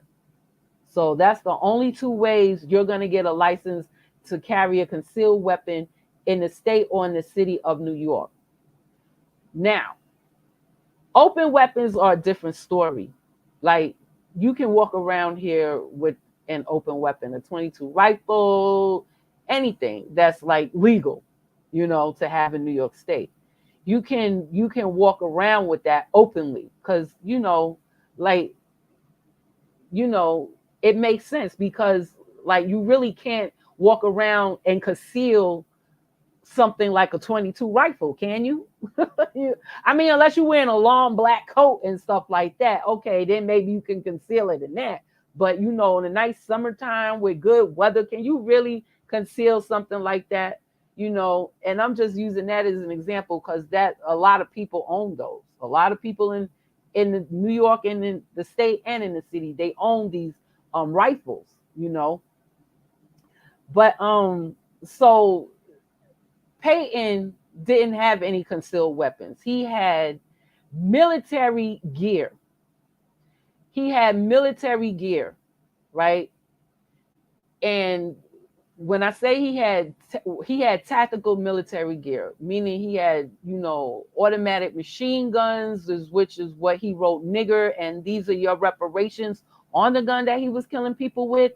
He also had, I think, if I'm not mistaken, he had like grenades, but he also had, he had bulletproof vest on. And, that's not like, like as far as the bulletproof vest, I had bought those back in, I bought Kevlar vests for me and my family, right? I bought Kevlar vests. I think that was back in 2017. I just thought, it was a good idea to buy a Kevlar vest.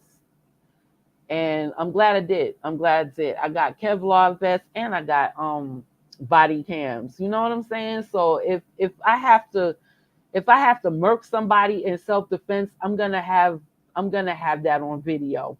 You know what I'm saying? It ain't gonna be anybody's word against mine. It's gonna be their word against the video that's recording, right? So I bought like Kevlar vests. I also, they got like hoodies that you could wear that's bulletproof. They also got the bulletproof backpacks. I remember that was a thing back in the day when like the Sandy Springs and all of that happened, like with those school shootings. That was like really hot, the bulletproof backpacks for your children and stuff. But yeah, I bought those for my family. I bought the vest, I bought the hoodie because I like hoodies. Even though, I knew it was probably a detriment to wear, right? But I like hoodies, so I just bought one that was bulletproof, right? And the backpacks. But anyway, this dude had tactical gear. Now I don't go around walking like around with grenades and stuff. Like I don't need to do that because I know how to. I probably shouldn't say this, but I'm a scientist. I'm a chemist. So I can make a weapon with fucking kitchen supplies, to be totally honest with you. Okay. I can use a fucking fountain pen as a weapon and don't have to like really do any real tweaking to that. Like I can literally use that as a weapon, and if I get close enough, I know anatomy. I know anatomy enough. I know the kill points. Like so, I would say that I'm in itself a walking weapon. You know what I'm saying? But this dude, he had military tactical gear, and he left his little inbred town. He didn't bother the 50 black people that lived in his town. Now, mind you, on the census, don't take my word for it. The census is public, right? You can just go look it up. You got like 5,000 white people in there. And whenever you see a town that small, you know it's inbred, especially if the population doesn't grow, right?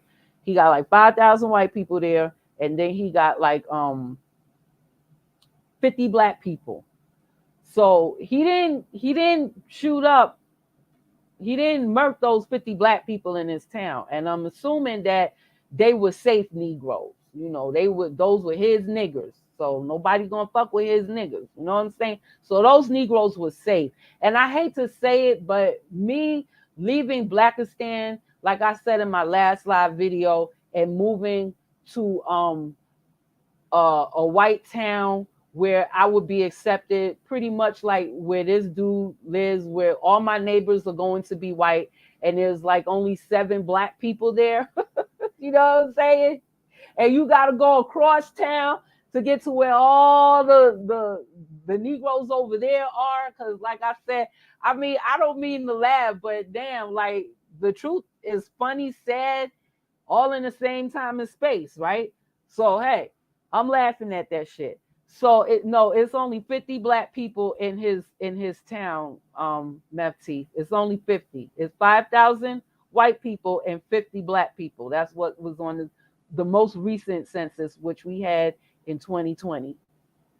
So that's public. You can go look that up. There's only 50 black people there. But anyway, where I'm moving to, where I said, because I was like, oh, y'all, I got my passport. Oh, yes, I got my passport. Oh, they gave me, the State Department gave me my passport. Woo, I thought they was going to give me a hard time because I had to get my birth certificate out the vault and get that shit certified. Like it was going to be apostle damn near to get they wanted that shit. So I just gave it to them. I had an extra copy.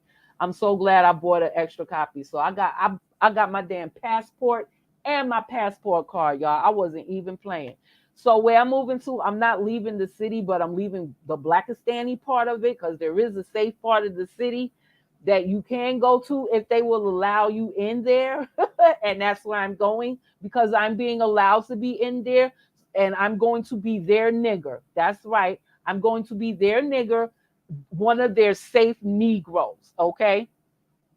But like I said, I'm not black no more. I want to be white. So y'all can just go back and look at those other videos. And somebody did give me an honorary white pass. So thank you to them.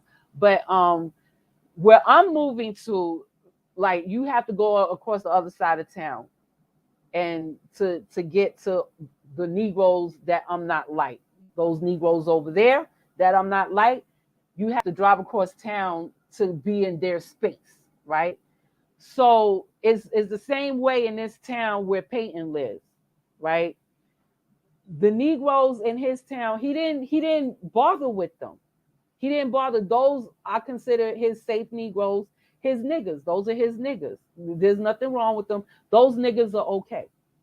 What he did do was he got in his car and he drove 200 miles, okay? Because from where he is to where he drove to Buffalo is 200 miles.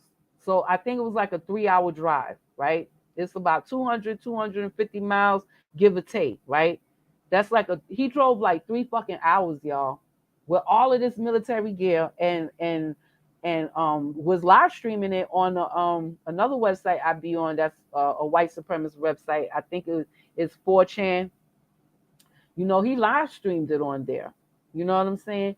And he drove 2 miles with shit out in the open, wasn't stopped by any state troopers asking where he was going with all of these weapons, anything like that. Or, you know, he wasn't suspicious, right? The town that he drove to in Buffalo, I'm gonna say Buffalo, what I remember Buffalo being, Buffalo is like really an all white lily, it's an all lily white town, right? The part the congressional district that he drove into, now I'm splitting it up by politics, but because that's how they separate us. But the congressional district that he drove into is still I don't want to say it's majority white, but I think because of the gerrymandering that they did up there, it's they made it like, I think it's about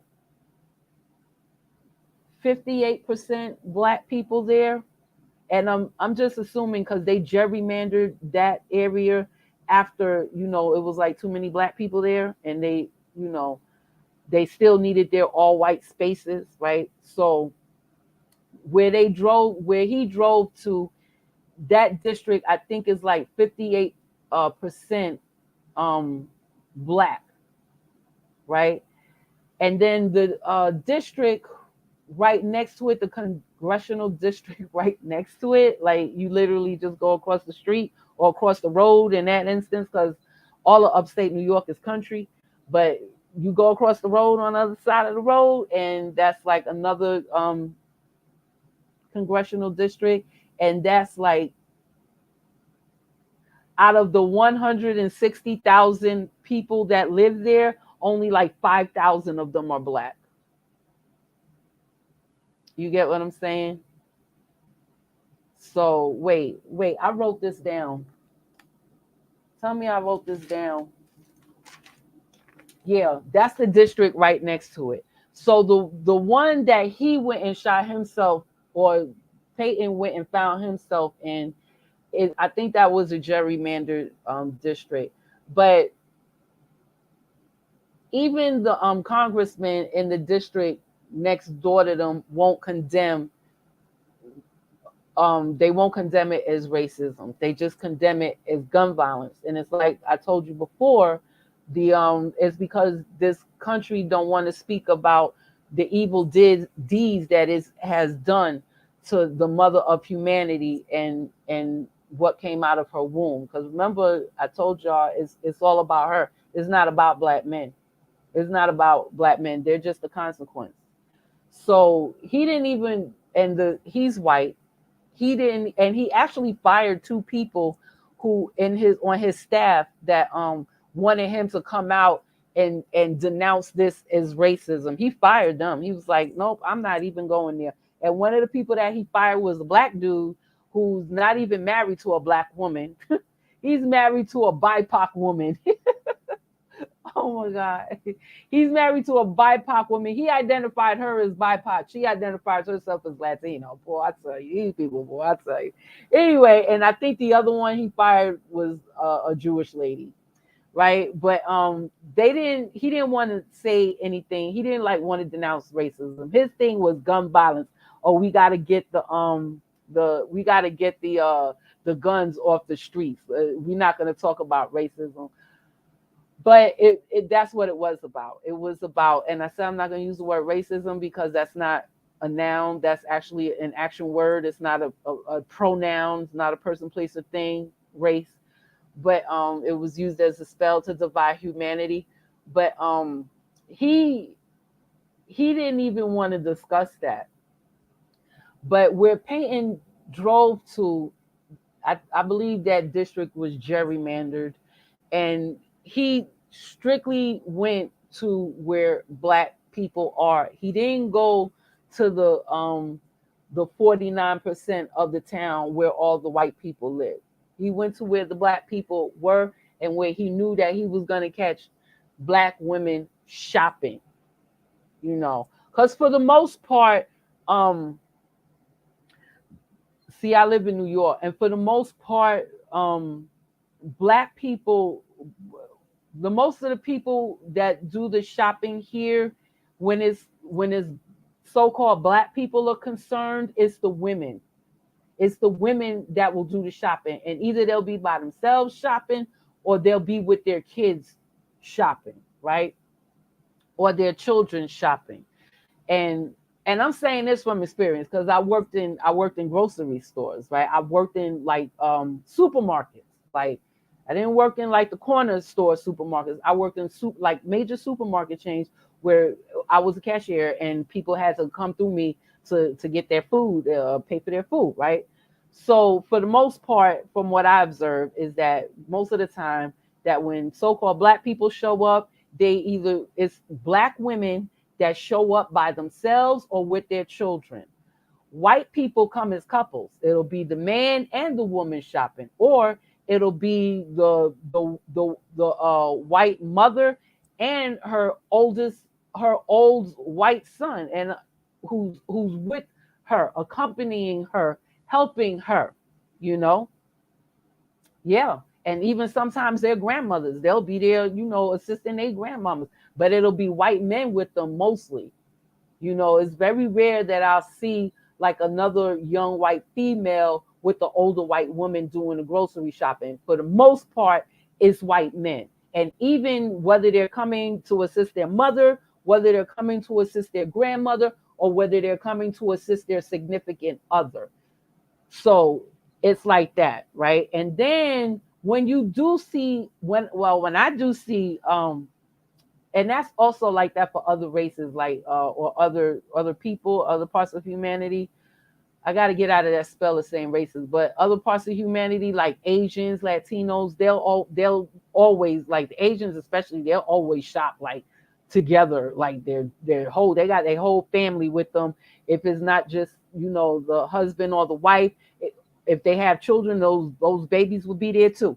So, and then the pattern usually with black men that come in to shop, if they do come in, first of all, they're not paying for anything, right? It's usually coming off of the person who they're accompanying. It's usually coming off of their food stamp card, and then for the most part, they're coming in with a white woman. They're coming in for the most part with a white woman and pushing the stroller of their biracial child. They're pushing the stroller, and she's paying for the groceries while I'm bagging it up.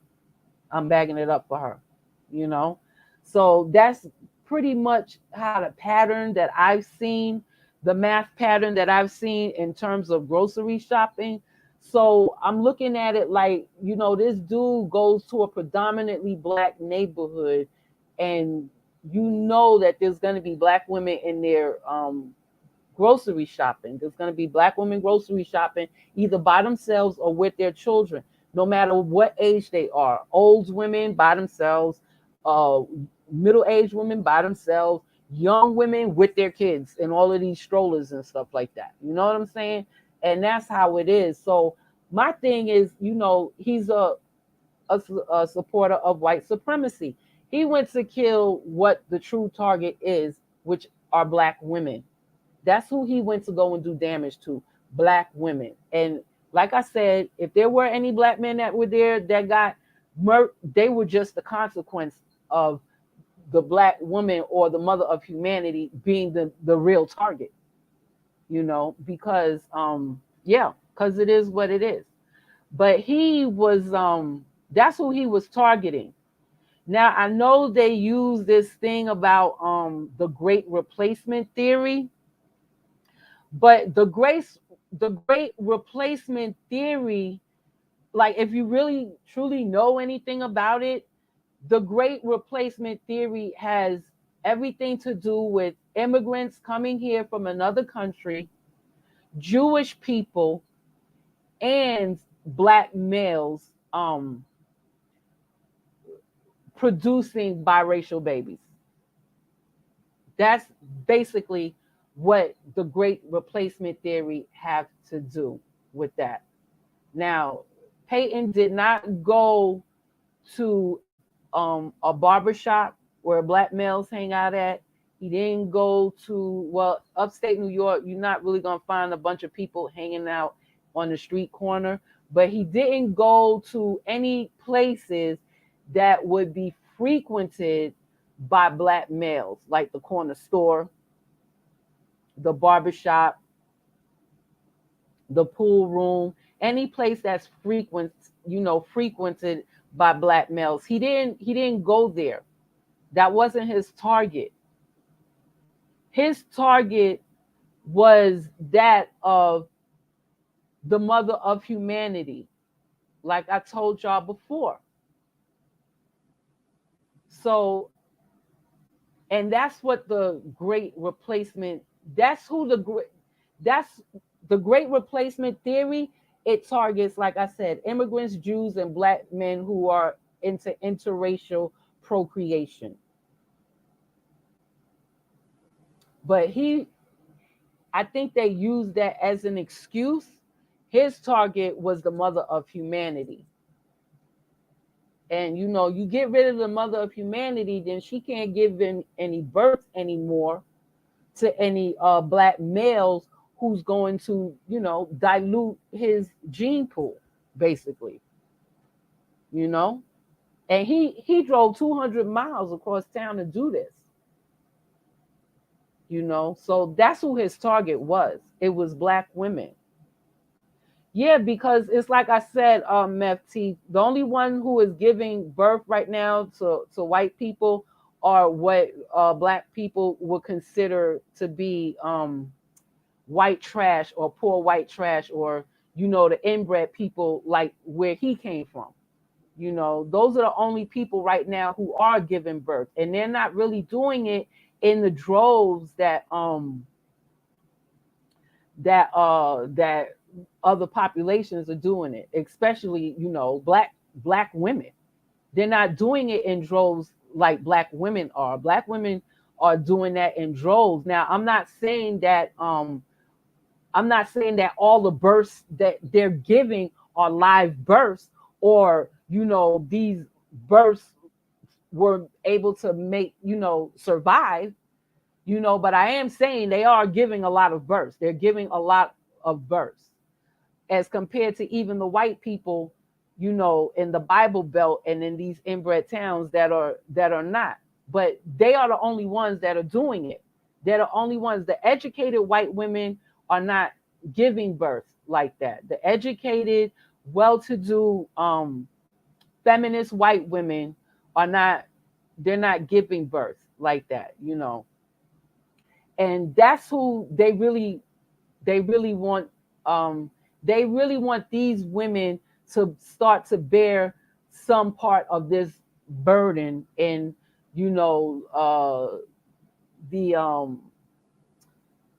the perpetual existence of their kind, right? They want these women to take on that share of the existence of their kind. So the Yeah, we've only been 12.6% of the population since before I was born. I don't really believe those numbers. I'm saying that I'm saying that uh, even people who are probably killed at 5, 2, or 3 years old, or who don't make it, you know, the majority of the people right now who are giving birth are black women, whether or not they kids survive or not. They're the bulk of the births are coming from them, whether or not their kids make it into adulthood or not. These are the women that are giving the most births. And I went back to saying that's because, it has a lot to do with the so-called black woman being the most sexualized creature on the planet. She's looked at as a sex object by every male on this planet. I don't care what culture he comes from. She's a sexualized creature, and she's the most sexualized creature on this planet. She's given the most births. That's why the abortion is Mackenzie Scott, Jeff Bezos' ex-wife, gave 200 specifically. I said that in my last video, and you can Google it. She gave $275 million specifically for black women. She didn't say white women. She didn't say Latin women. She didn't say Latino women. She didn't say indigenous women. She didn't say uh, uh, she didn't say black foundational women. She didn't say BIPOC women. She didn't say women of color. She said black women. $275 million for black women to get abortions, because the whole world is based on the premise that black women are the most sexualized creatures on this fucking planet. They will not turn down penis, no matter where it comes from. They ain't turning it down. They cannot function unless they got penis inside of them, whether it's their vagina, whether it's their anus, or whether it's their mouth.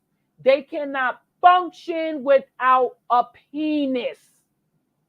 And that's how the whole world looks at us. That's why Mackenzie Scott donated $275 million for these bitches to have abortions. Because they're not taking birth control, even though it's available to them. They're not taking birth control. And so I don't know, like I said, why any woman want to use abortion as a method of birth control, because it's a surgery that will weaken your body, especially after you're getting like 10 abortions in your lifetime. Like, I don't know why, but like, I can't compute that in my brain, why anybody would use that as a method of birth control. But these women are not taking the pill. They're not doing the IUDs. They're not taking the Depo-Provera shots. They're not using condoms.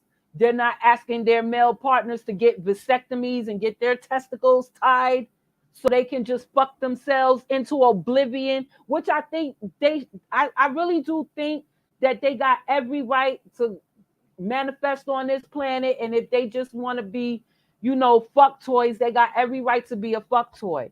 But I don't think, like Mackenzie Scott, I don't think that they should be bringing in life onto this earth through that, with that vibrational energy as a fuck toy. Because like mostly, like she knows, like she's telling you people that, yes, and I said you people, she's telling you people that you people are only here because your mother wanted some dick, and the father that you don't know was willing to give it to her however she wanted it. That's what she's basically saying. That's what Mackenzie Scott is basically saying. That's the only reason why you exist. That's the only reason why you exist, because your mother wanted some penis. And that father you don't know, and I'm repeating it, that's what Mackenzie Scott, $275 million specifically for black women to get an abortion, is saying. The only reason why you exist is because your mama could not live without the penis,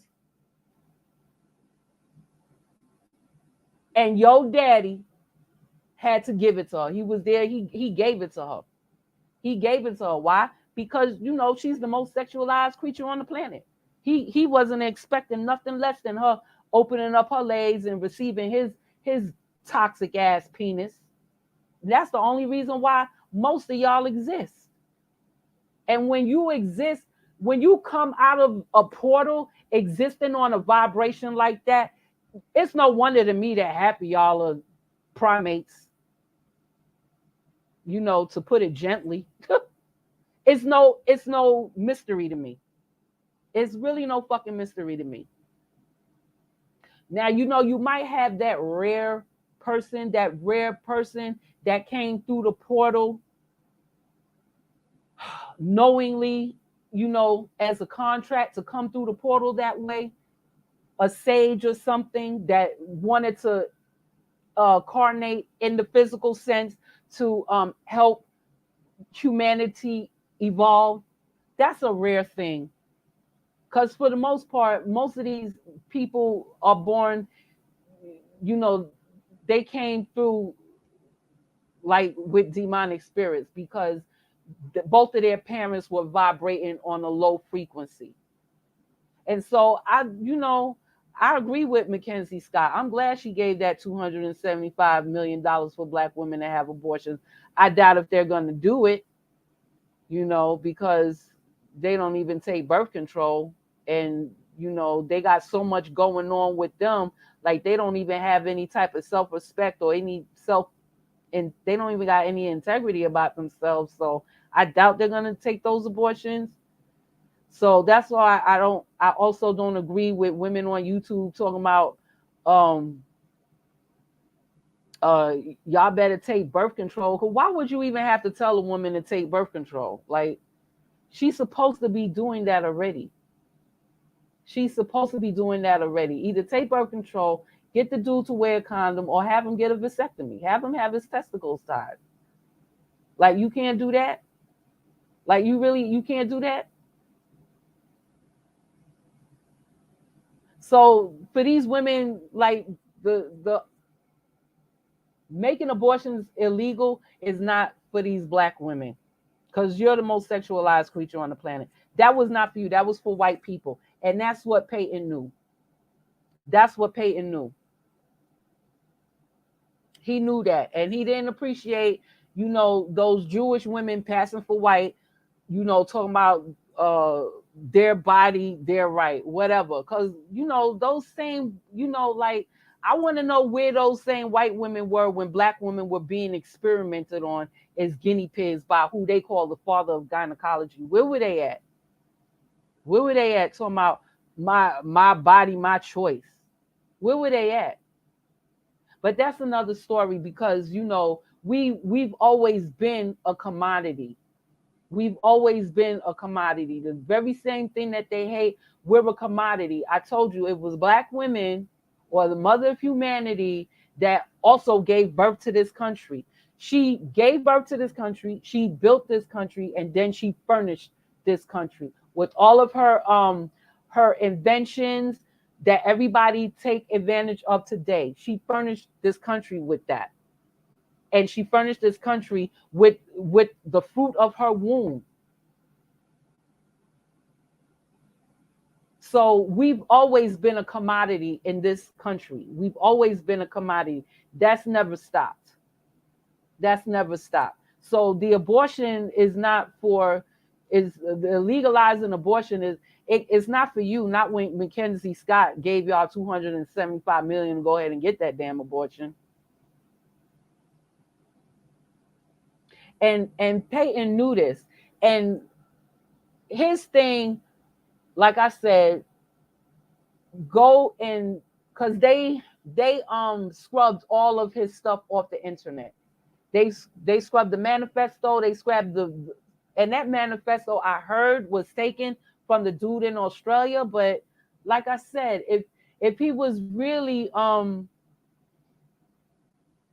if it was really just about gun violence, because this country don't want to talk about the evil deeds that it has done, and don't want to talk about the mother of humanity being the real target here, and that her her fruit is just the consequence. Whatever happens to the fruit of her womb is just a consequence of her being the real target here.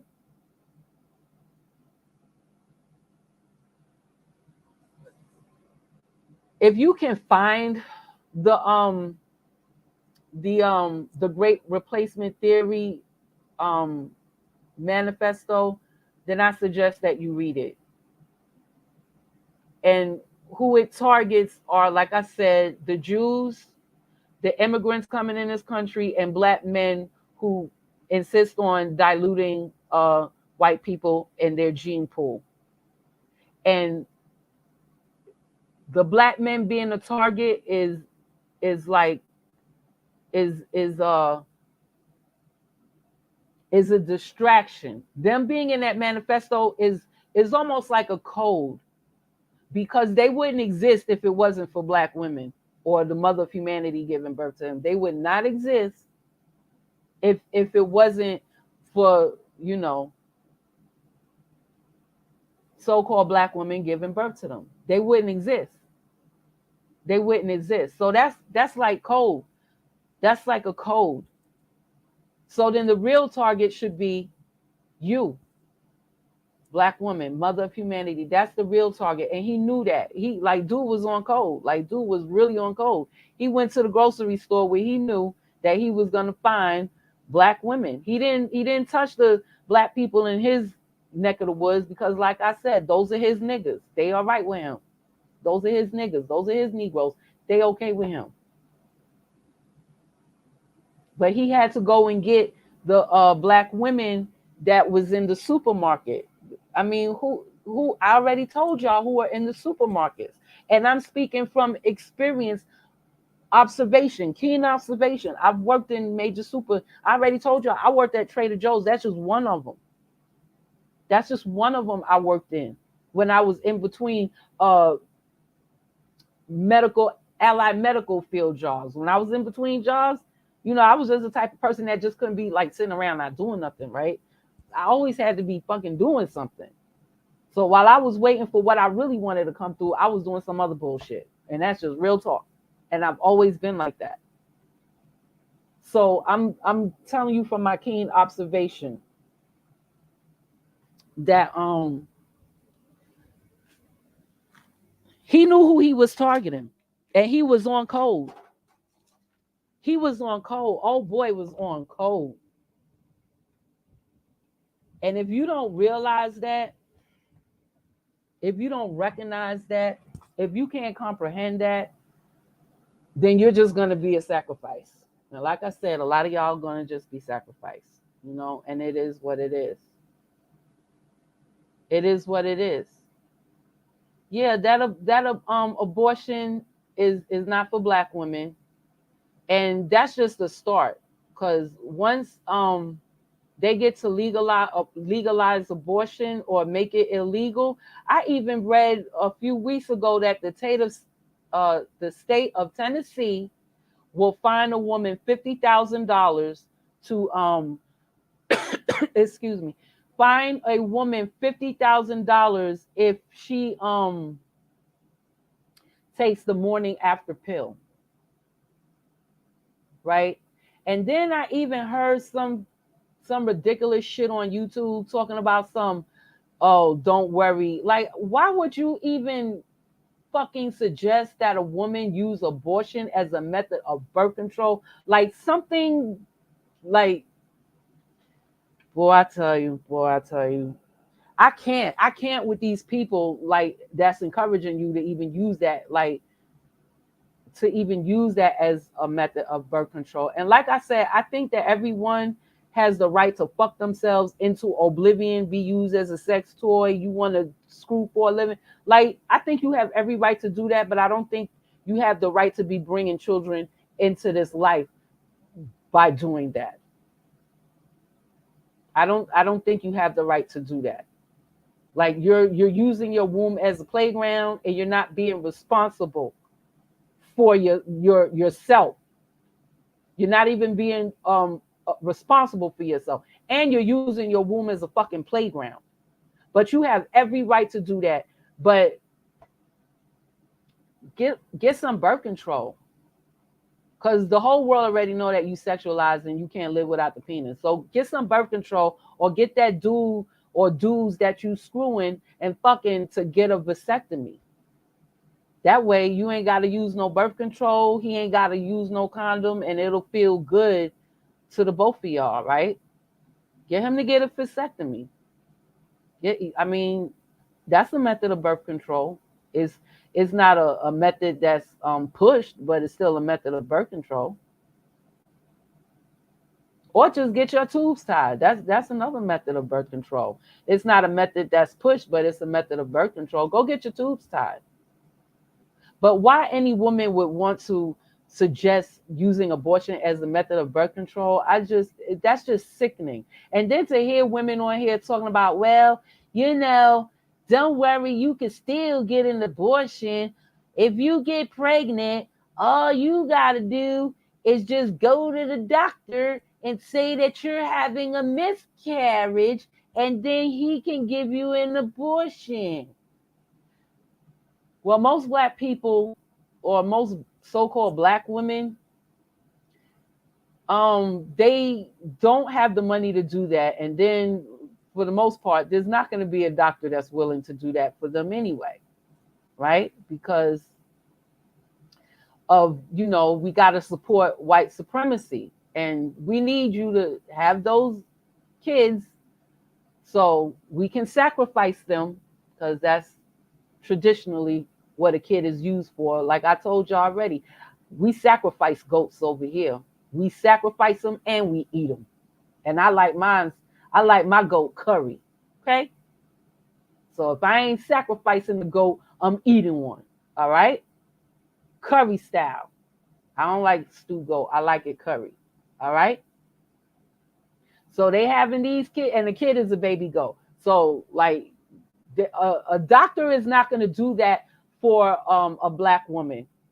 I don't care how much money she thinks she got or how well she thinks she's doing. Not unless she's tied to a white man, that don't want that baby coming in the world. So because of his white privilege and the occult that they have hidden from everybody else, because these people got a code. Dr. Francis Cress Wilson also spoke about that. They got a code, their own code. That's why Peyton went where he could kill black women. He was on code. Yeah, they don't want black men diluting their gene pool, but who giving birth to these black men? They wouldn't even be here if it wasn't for you. Like, for real, for real. So these people stay on code. So unless she's attached to a white man, and I don't necessarily mean married, he could just be, fucking her as a sex toy because she's the most sexualized creature on the planet, usurping her power and all of that stuff without her even knowing. But unless she's attached to him, that's the only way. That's the only way. She literally got to be attached to this white man. And then the doctor would do it for her. Because no amount of money that she can produce for this doctor will be worth risking his license for malpractice, right? It's not worth it for him. And first of all, you can't just go and give a doctor money you can't just go to a fucking doctor and say, I'm having a miscarriage, I need an abortion. You have to be diagnosed as that. Because I said abortion is a medical procedure. It's a medical surgery. So you have to be diagnosed with the condition first before a medical procedure or surgery can be done. Like, I could tell, like, y'all don't read and y'all just listen to, like, whatever the fuck y'all hear. Like, y'all just run with that shit. Like, stop it. Like, stop it. Just sit down, be calm, and just think for a minute. Just think for a minute. It's not going to hurt. Well, some people, it does hurt to think, right? Anyway, you're not going to be able to do that. You're not going to be able to do that. No doctor is going to be out here risking their medical license for a medical malpractice lawsuit for you. Okay. And not only that, but they need to keep feeding your kids into this beast machine. Like you're like the foundation of the why this beast machine can even exist and continue to exist is you and your kids that they need to sacrifice for their existence. Okay? So you're not gonna don't think that you're gonna go to a doctor and tell a doctor that you're having a miscarriage. No, that doctor is gonna have to diagnose you, and you're gonna have to go through fucking medical tests to see that. A sonogram, x-rays, all of that shit. And even if it did turn out that you were having a miscarriage, you're not gonna get that abortion the same day. You're gonna have to get an appointment to come back. Okay? So just stop listening. Like everything is not for you. Like that may work for the white woman. You know, she get herself a white woman doctor who really understands her position. Like, girl, I know. Don't even worry about it. You just hook me up with this amount.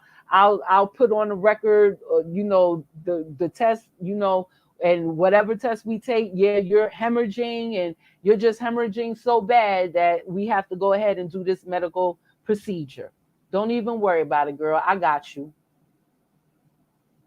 So, first of all, she's not going to go to a male doctor, especially a white male doctor. She's going to go to a white woman doctor who will sympathize with her because she's educated and she is independent and have her own life. So that's who she's going to seek out, first of all. Her kind. Right? So black women, don't think that don't think that, I don't care how much money you got. I don't care what your level of income is. That's not for you. It's not going to work for you. You'll literally have to leave the country. And then I even heard that they're going to make that illegal for you to even leave the country and get an abortion. I don't know if that was part of it or what, but they're looking into all of that. They're going to make, like, you can't leave the country. You can't take the morning after pill. Like, you're going to have that baby unless you're literally having a miscarriage. And only a doctor can diagnose. You can't diagnose yourself as having a miscarriage. A doctor has to do that. Okay? A doctor has to do that. And like I said, this white woman who's educated, that's who's not having the babies, is the educated white woman. She's going to have not just the money, but she's going to have the social capital, right? Which is part of their code. That PAYTON he even stayed on code when he went to go look to murder black women and take them out, right? He stayed on code. These people stay on code. They stay on code. So it's not for you, black women, because they're not going to do that for you. Because like I said, you're the one that's maintaining this great machine, this great beast. It's you. You're the one that's keeping it in existence. You gave birth to it. You birthed it. You built it. You furnished it, and now you maintain it. You maintain it. I know you don't understand what I'm saying or even understand what I'm saying, but if you don't, that's okay. Come back another day. Come back another day. And sit somewhere where it's calm and still and there's nothing going on. And just think. Just think. But that's not for you, black women. You're not going to be able to go to a doctor and give yourself a diagnosis and even give a doctor or get a doctor to give you a diagnosis, because you're the foundation. You're the foundation. Okay. And they're not going to do it for you because they need everything that you're giving birth to, no matter how much they hate it. They need it to, like vampires, like That's the only way they can exist, right? They need you to exist. They need you to exist. And that goes esoterically, physically, metaphysically, all of that, spiritually, all of that. They need you to exist. Like for real, for real. So don't think that you're going to go and think you're going to be able to give yourself some abortion because some person who doesn't know anything told you that you'll be able to do it. It's not for you. It's not for you. It's not even for the so-called trailer trash or the so-called poor white trash that got more money than you and less education than you. It's not even for them. That's for the well-educated white women, well-educated, high-value white women. And like I said, they're not even going to be able to see a white male doctor. They'll have to see a white female doctor because, you know, the majority of the people that in this country during slavery, the majority of the people who actually owned slaves were white women. It was white women. They were like, I think if you haven't, I didn't even know that until I joined Yvette Cornell's book club, and I read that book. It was like, it was heart wrenching to even get through it, but I but it was called They Were Her Property. So if you get a chance, just read that. I ain't saying you got to read it in one day. Read it in increments because that's probably all you'll be able to stomach. You'll have to read that in increments. They Were Her Property. So if you haven't had a chance to read that, read that. But that book was written also by a black woman. Sorry, Mother of Humanity, so-called black woman. That book was written by her, and I didn't know until I read that book and the research that she had did to produce that book was that the majority of the slave holders, the majority of the people who owned slaves, and slaves were property, like slaves were literally property, a commodity. That's before Wall Street even exists. And even still after Wall Street, the New York Stock Exchange and the NASDAQ, you know, even after that, we're still a commodity. We're still a commodity. Like we're muling for like the whole, like, well, I tell you, for the whole country to keep this machine, this beast in existence, and to keep it alive and to keep it fed. You're muling for it. You're muling for it. So you're not just muling for, you know, so-called black males. You're muling for the entire country. Boy, I tell you, I got my passport. I'm out of here. I'm going to have my little base in the white neighborhood where I will be their nigger, because it's like only 7 of us there that they'll consider their nigger. So I'll be safe. I'll be safe and outside of Blackistan. You know what I'm saying? I ain't gonna have to worry about nobody coming with military gear tactic trying to blow my head off. Right? I ain't gonna have to worry about that because as far as they're concerned, I'm their nigger. Okay? But and I got my passport because I'm like, I'm just done. I got a passport and a passbook. I'm not even playing. I'm like, I am done. The only thing I'm gonna come back, I'm gonna pay my rent while I'm still gone though, so I can have somewhere to come back to just in case it's an emergency. Cause I'm still trying to I'm still encouraging my sons to finish with their higher education. Because with boys, you really have to be on their neck about that, you know. And even if they're making slow progress, that's okay. It's really okay. It's because slow progress is still progress. So don't be discouraged with that.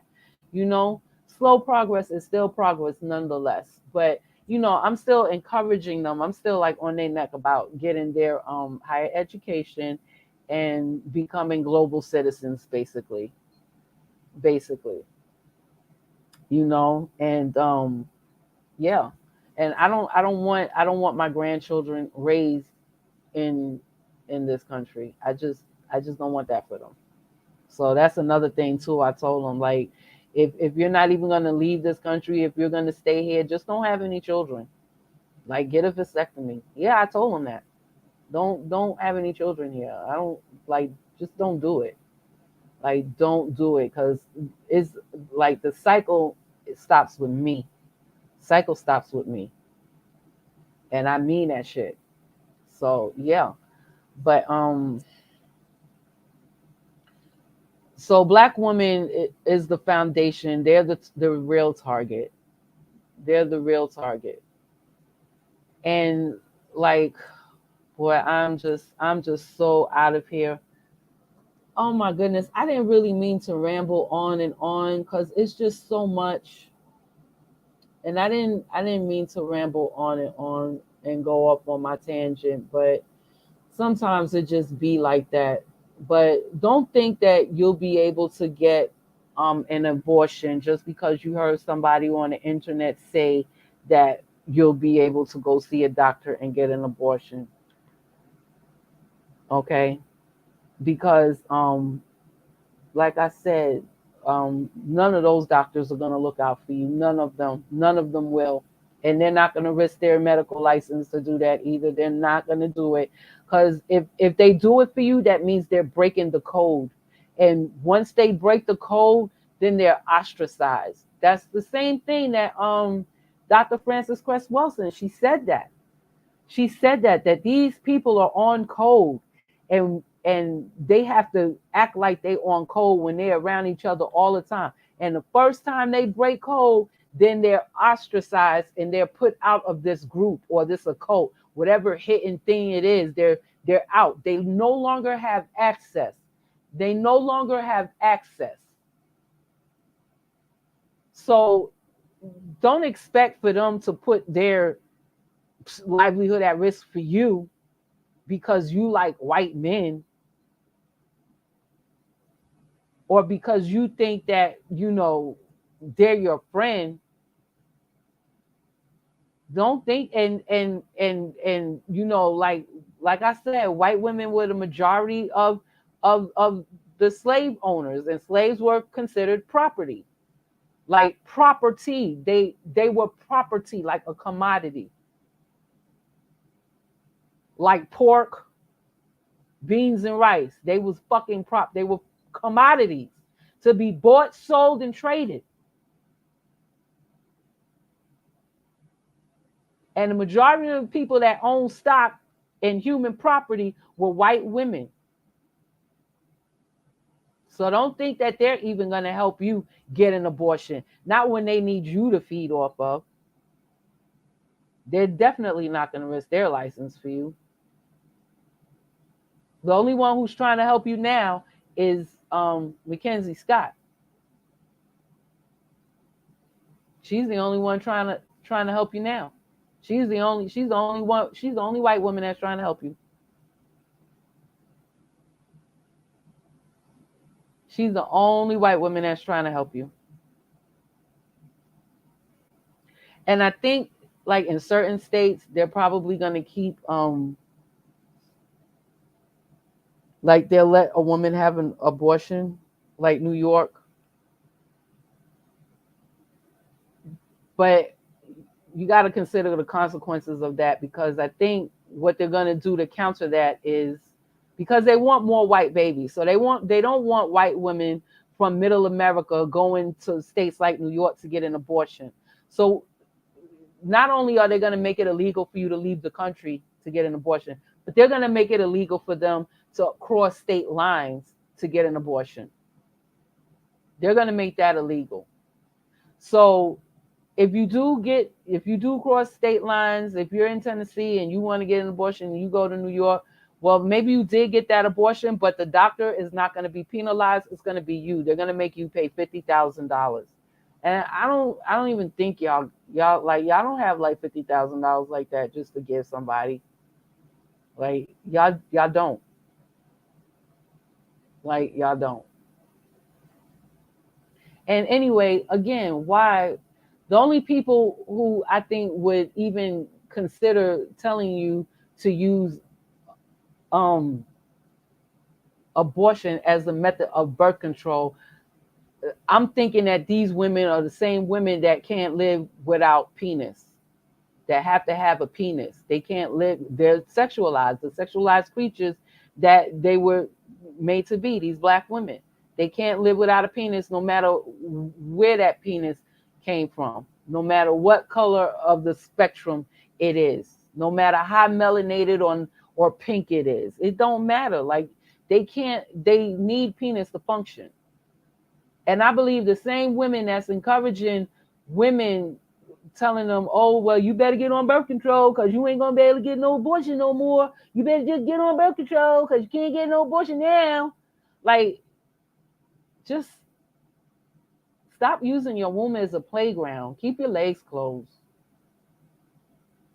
You know, a part of detoxing, like I said before, is also detoxing. You know, your body is a temple. I know you've heard that. So that means you got to watch what you put in it. That includes food, water, liquids, and that also includes penis. Because the penis actually have to go inside of you, right? Then not only is it going inside of you, but it's releasing liquids, right? So like you got to detox from all of that shit. Like first you got to do that. First you got to do that. Like you don't really need the penis like that. It's like it's you're not gonna die if you don't have the penis. You'll still be able to function, and you'll be able to function better with a more clearer head and a more clearer head, a more evolved state of being. You'll be able to function like for real. If you just detox from the penis. But I just can't with these people. I just really can't.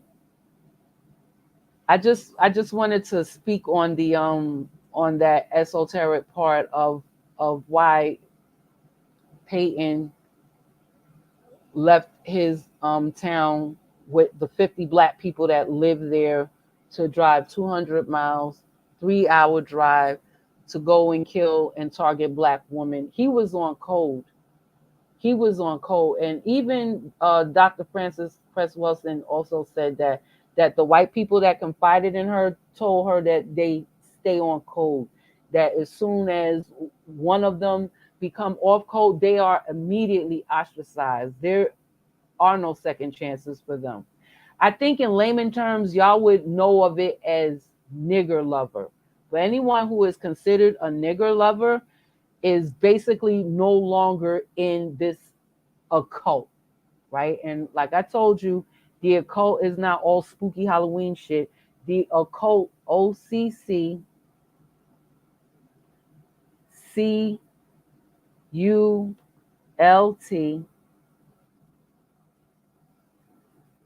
Did I even spell that right? I put it in the chat box. The occult, that only it means hidden. That means you can't know unless you're in there to know. That's all that means. Okay? That's all that means. That's all that means. I would say in a way to fuck your head up right now. I would say that I I'm into the occult, which means I'm into, for me, in my state of being, I'm into hiding whatever you people might consider. Yes, I say you people might consider to be um good works or good deeds or doing something, nice for somebody, right? I never fucking talk about shit like that. I never do. I keep that hidden. It's no reason for me to talk about it to you. It's no reason for me to even talk about it to the person that I've even done it for or even helped. It's no reason for me to be, oh, remember what I did? I did this for you. I did this, so you good to do it. It's no, it's like, so yeah. I'm an occultist when it comes to shit like that. I just like to keep shit like that hidden. Like, you don't gotta fucking know. You don't gotta know, and I damn sure don't need to be bringing it up to the person who I've helped all the time. Okay? So, occult. All it means is hidden. So these people are on code, like they confided in Dr. Francis Francis Cress Wilson. They confided in her that they're in this occult and they stay on code in this occult. And the first person that breaks that code they are ostracized. They are no longer a part of this hidden thing, this hidden agenda, this hidden group, this hidden thing. They are ostracized. They are no longer a part of this occult. And like I said, y'all would know this as nigger lover. Nigger lover. That means that person broke the code. They've been ostracized and they are no longer a part of that occult in which that they were ostracized. They're no longer a part of it.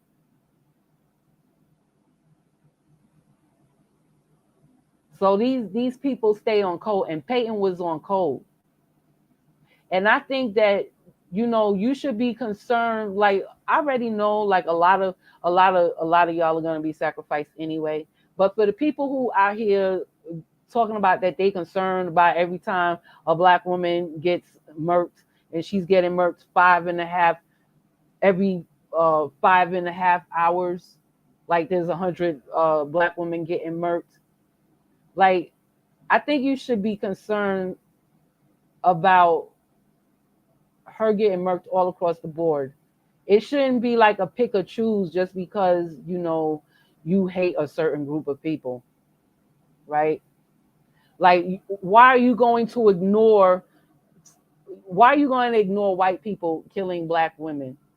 Why are you going to do that? Because basically, like I said, go back to the beginning of the video, I said what I said.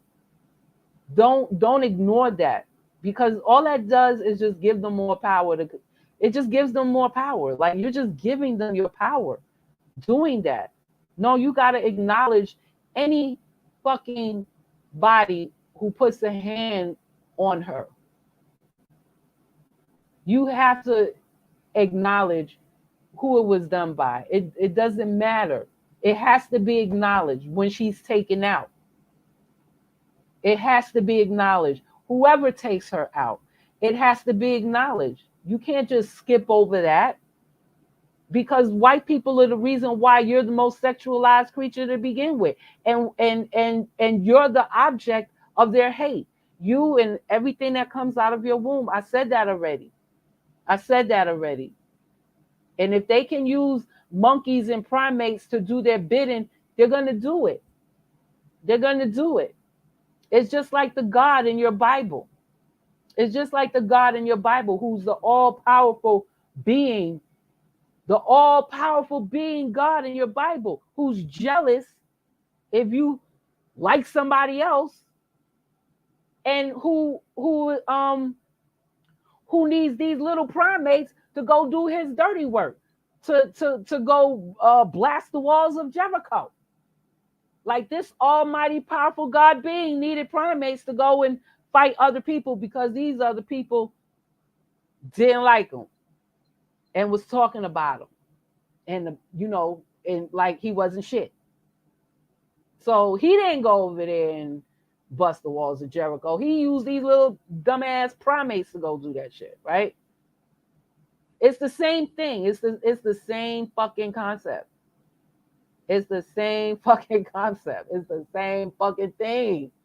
It's the same thing. So why, you're just giving them more power and feeding this beast machine when you're overlooking anytime that God himself done raised hands on the mother of humanity.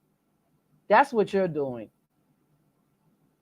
And yeah, now I'm calling white people God, because basically right now in this reality, as it is, they are your gods. They are your gods. And it just is what it is. And you're just giving them the power.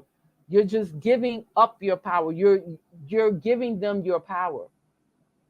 When you're overlooking anytime he raised his hand to you, mother of humanity, who is his real target of hatred, his real target. You're overlooking that. And by doing that, you're usurping your power. And you're just making it easy for him. And you're keeping him alive, feeding the beast machine. That's all you're doing. That's all you're doing. There were black women who were murdered, old women, grandmothers who was there shopping for groceries. Grandmothers who were shopping for groceries, who were feeding the communities. I think one was like a reverend. I think one was a reverend or a minister, like feeding the communities. So now all of them fatherless children in Buffalo, how were they going to get to a food pantry now? They done killed the source. He done killed the source of the food pantry to feed the little black boys and black girls. He done took that source out for them.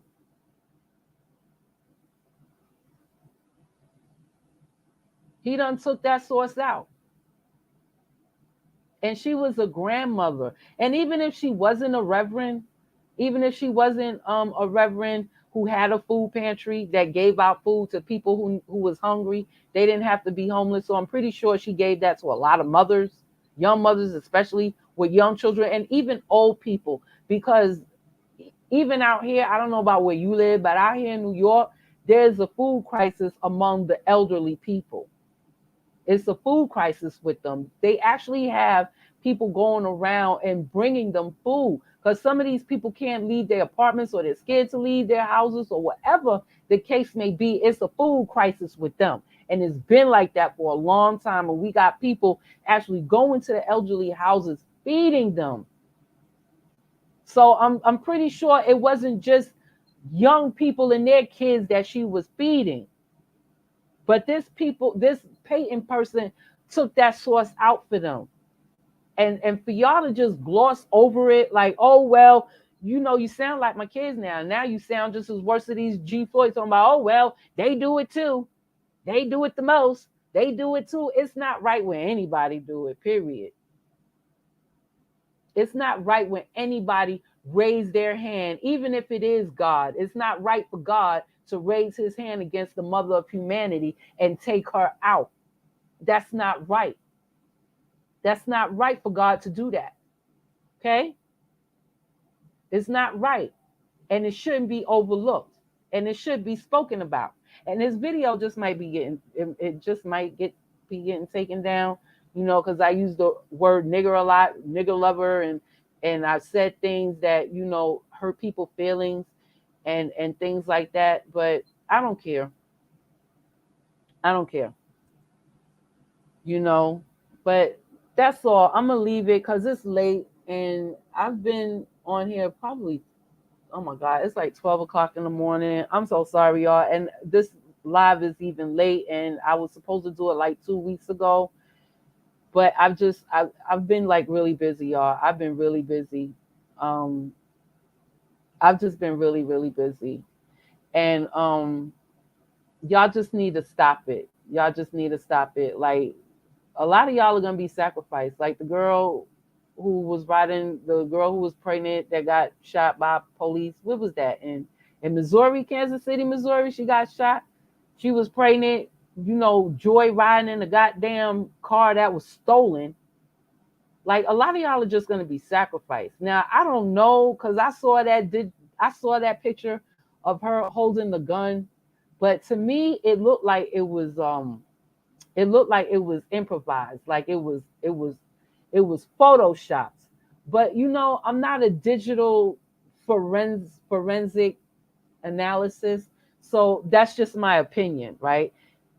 To me, it looks really, really, really photoshopped. It doesn't look like they put that gun in that picture.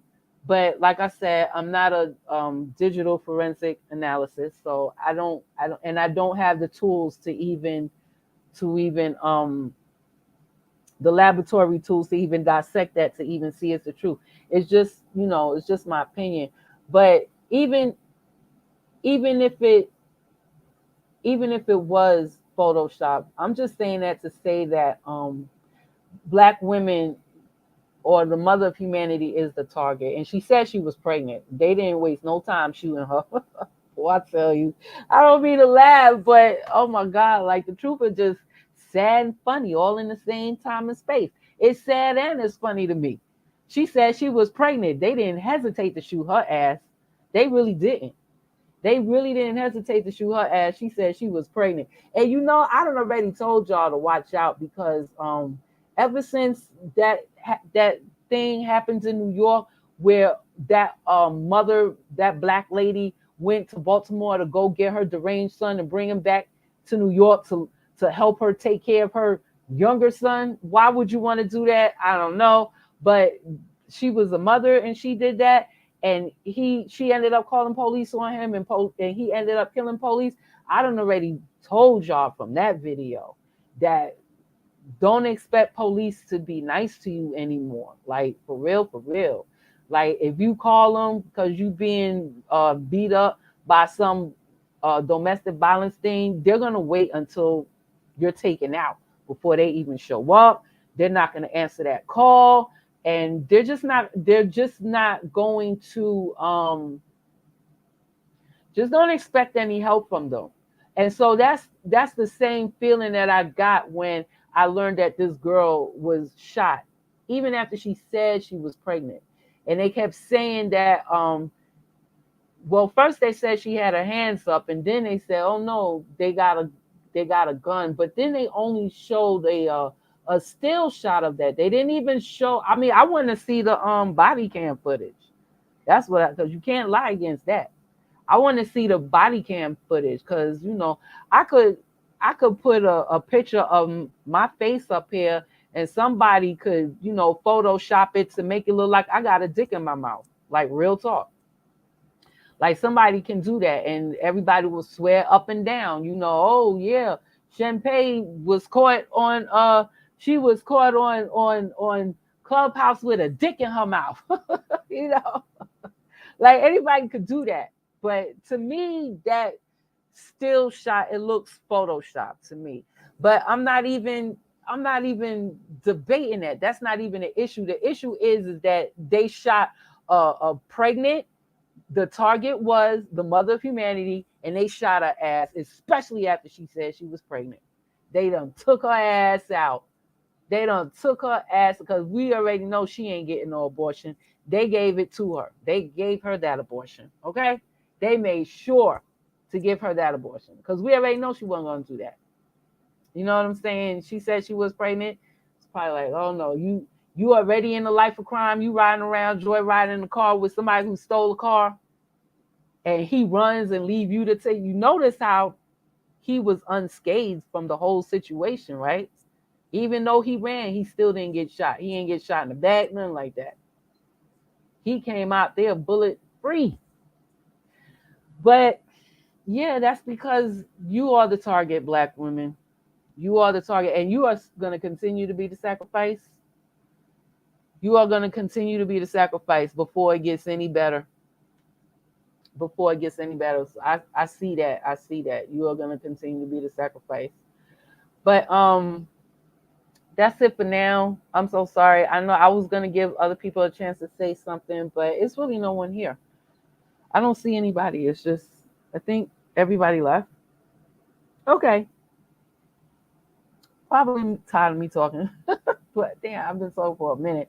But I'm going to go ahead and get off this live. And I'm going to come back.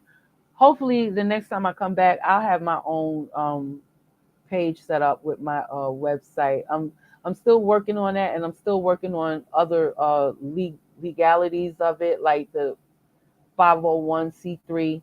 I wanted to definitely have that status, so I'm really, really working hard on that too. And there's certain things I had to do and certain things I'm still doing to make that happen. So yeah, but I really don't want to, do my stuff on my website until I know that I have that status. And then I'm taking all of that over there. I'm not going to have a Patreon or nothing like that because they can still take down your videos if they don't like what you're saying. I'm literally going to do this on my own platform. So until next time, stay safe. Get smart, get smarter, keep evolving, and keep seeking truth. And also, use your discernment. Because I know they say truth is truth no matter where it's coming from. But even if you get the truth out of a garbage can, it don't mean that you just gonna take the truth and then start eating the garbage out the garbage can, right? You know, so you still gotta have discernment. You still have to have discernment and use critical thinking. Okay, please have discernment. Just have discernment. So I'm just gonna leave it for now. And until next time, hopefully I'll be able to do it on my page by then, but I don't know. We'll see. If there's something else that's urgent that spirit is just getting on my back because I need to say it, then I'll come out here and say it. But until then, everybody, please take care. Keep evolving. Stay safe. Later.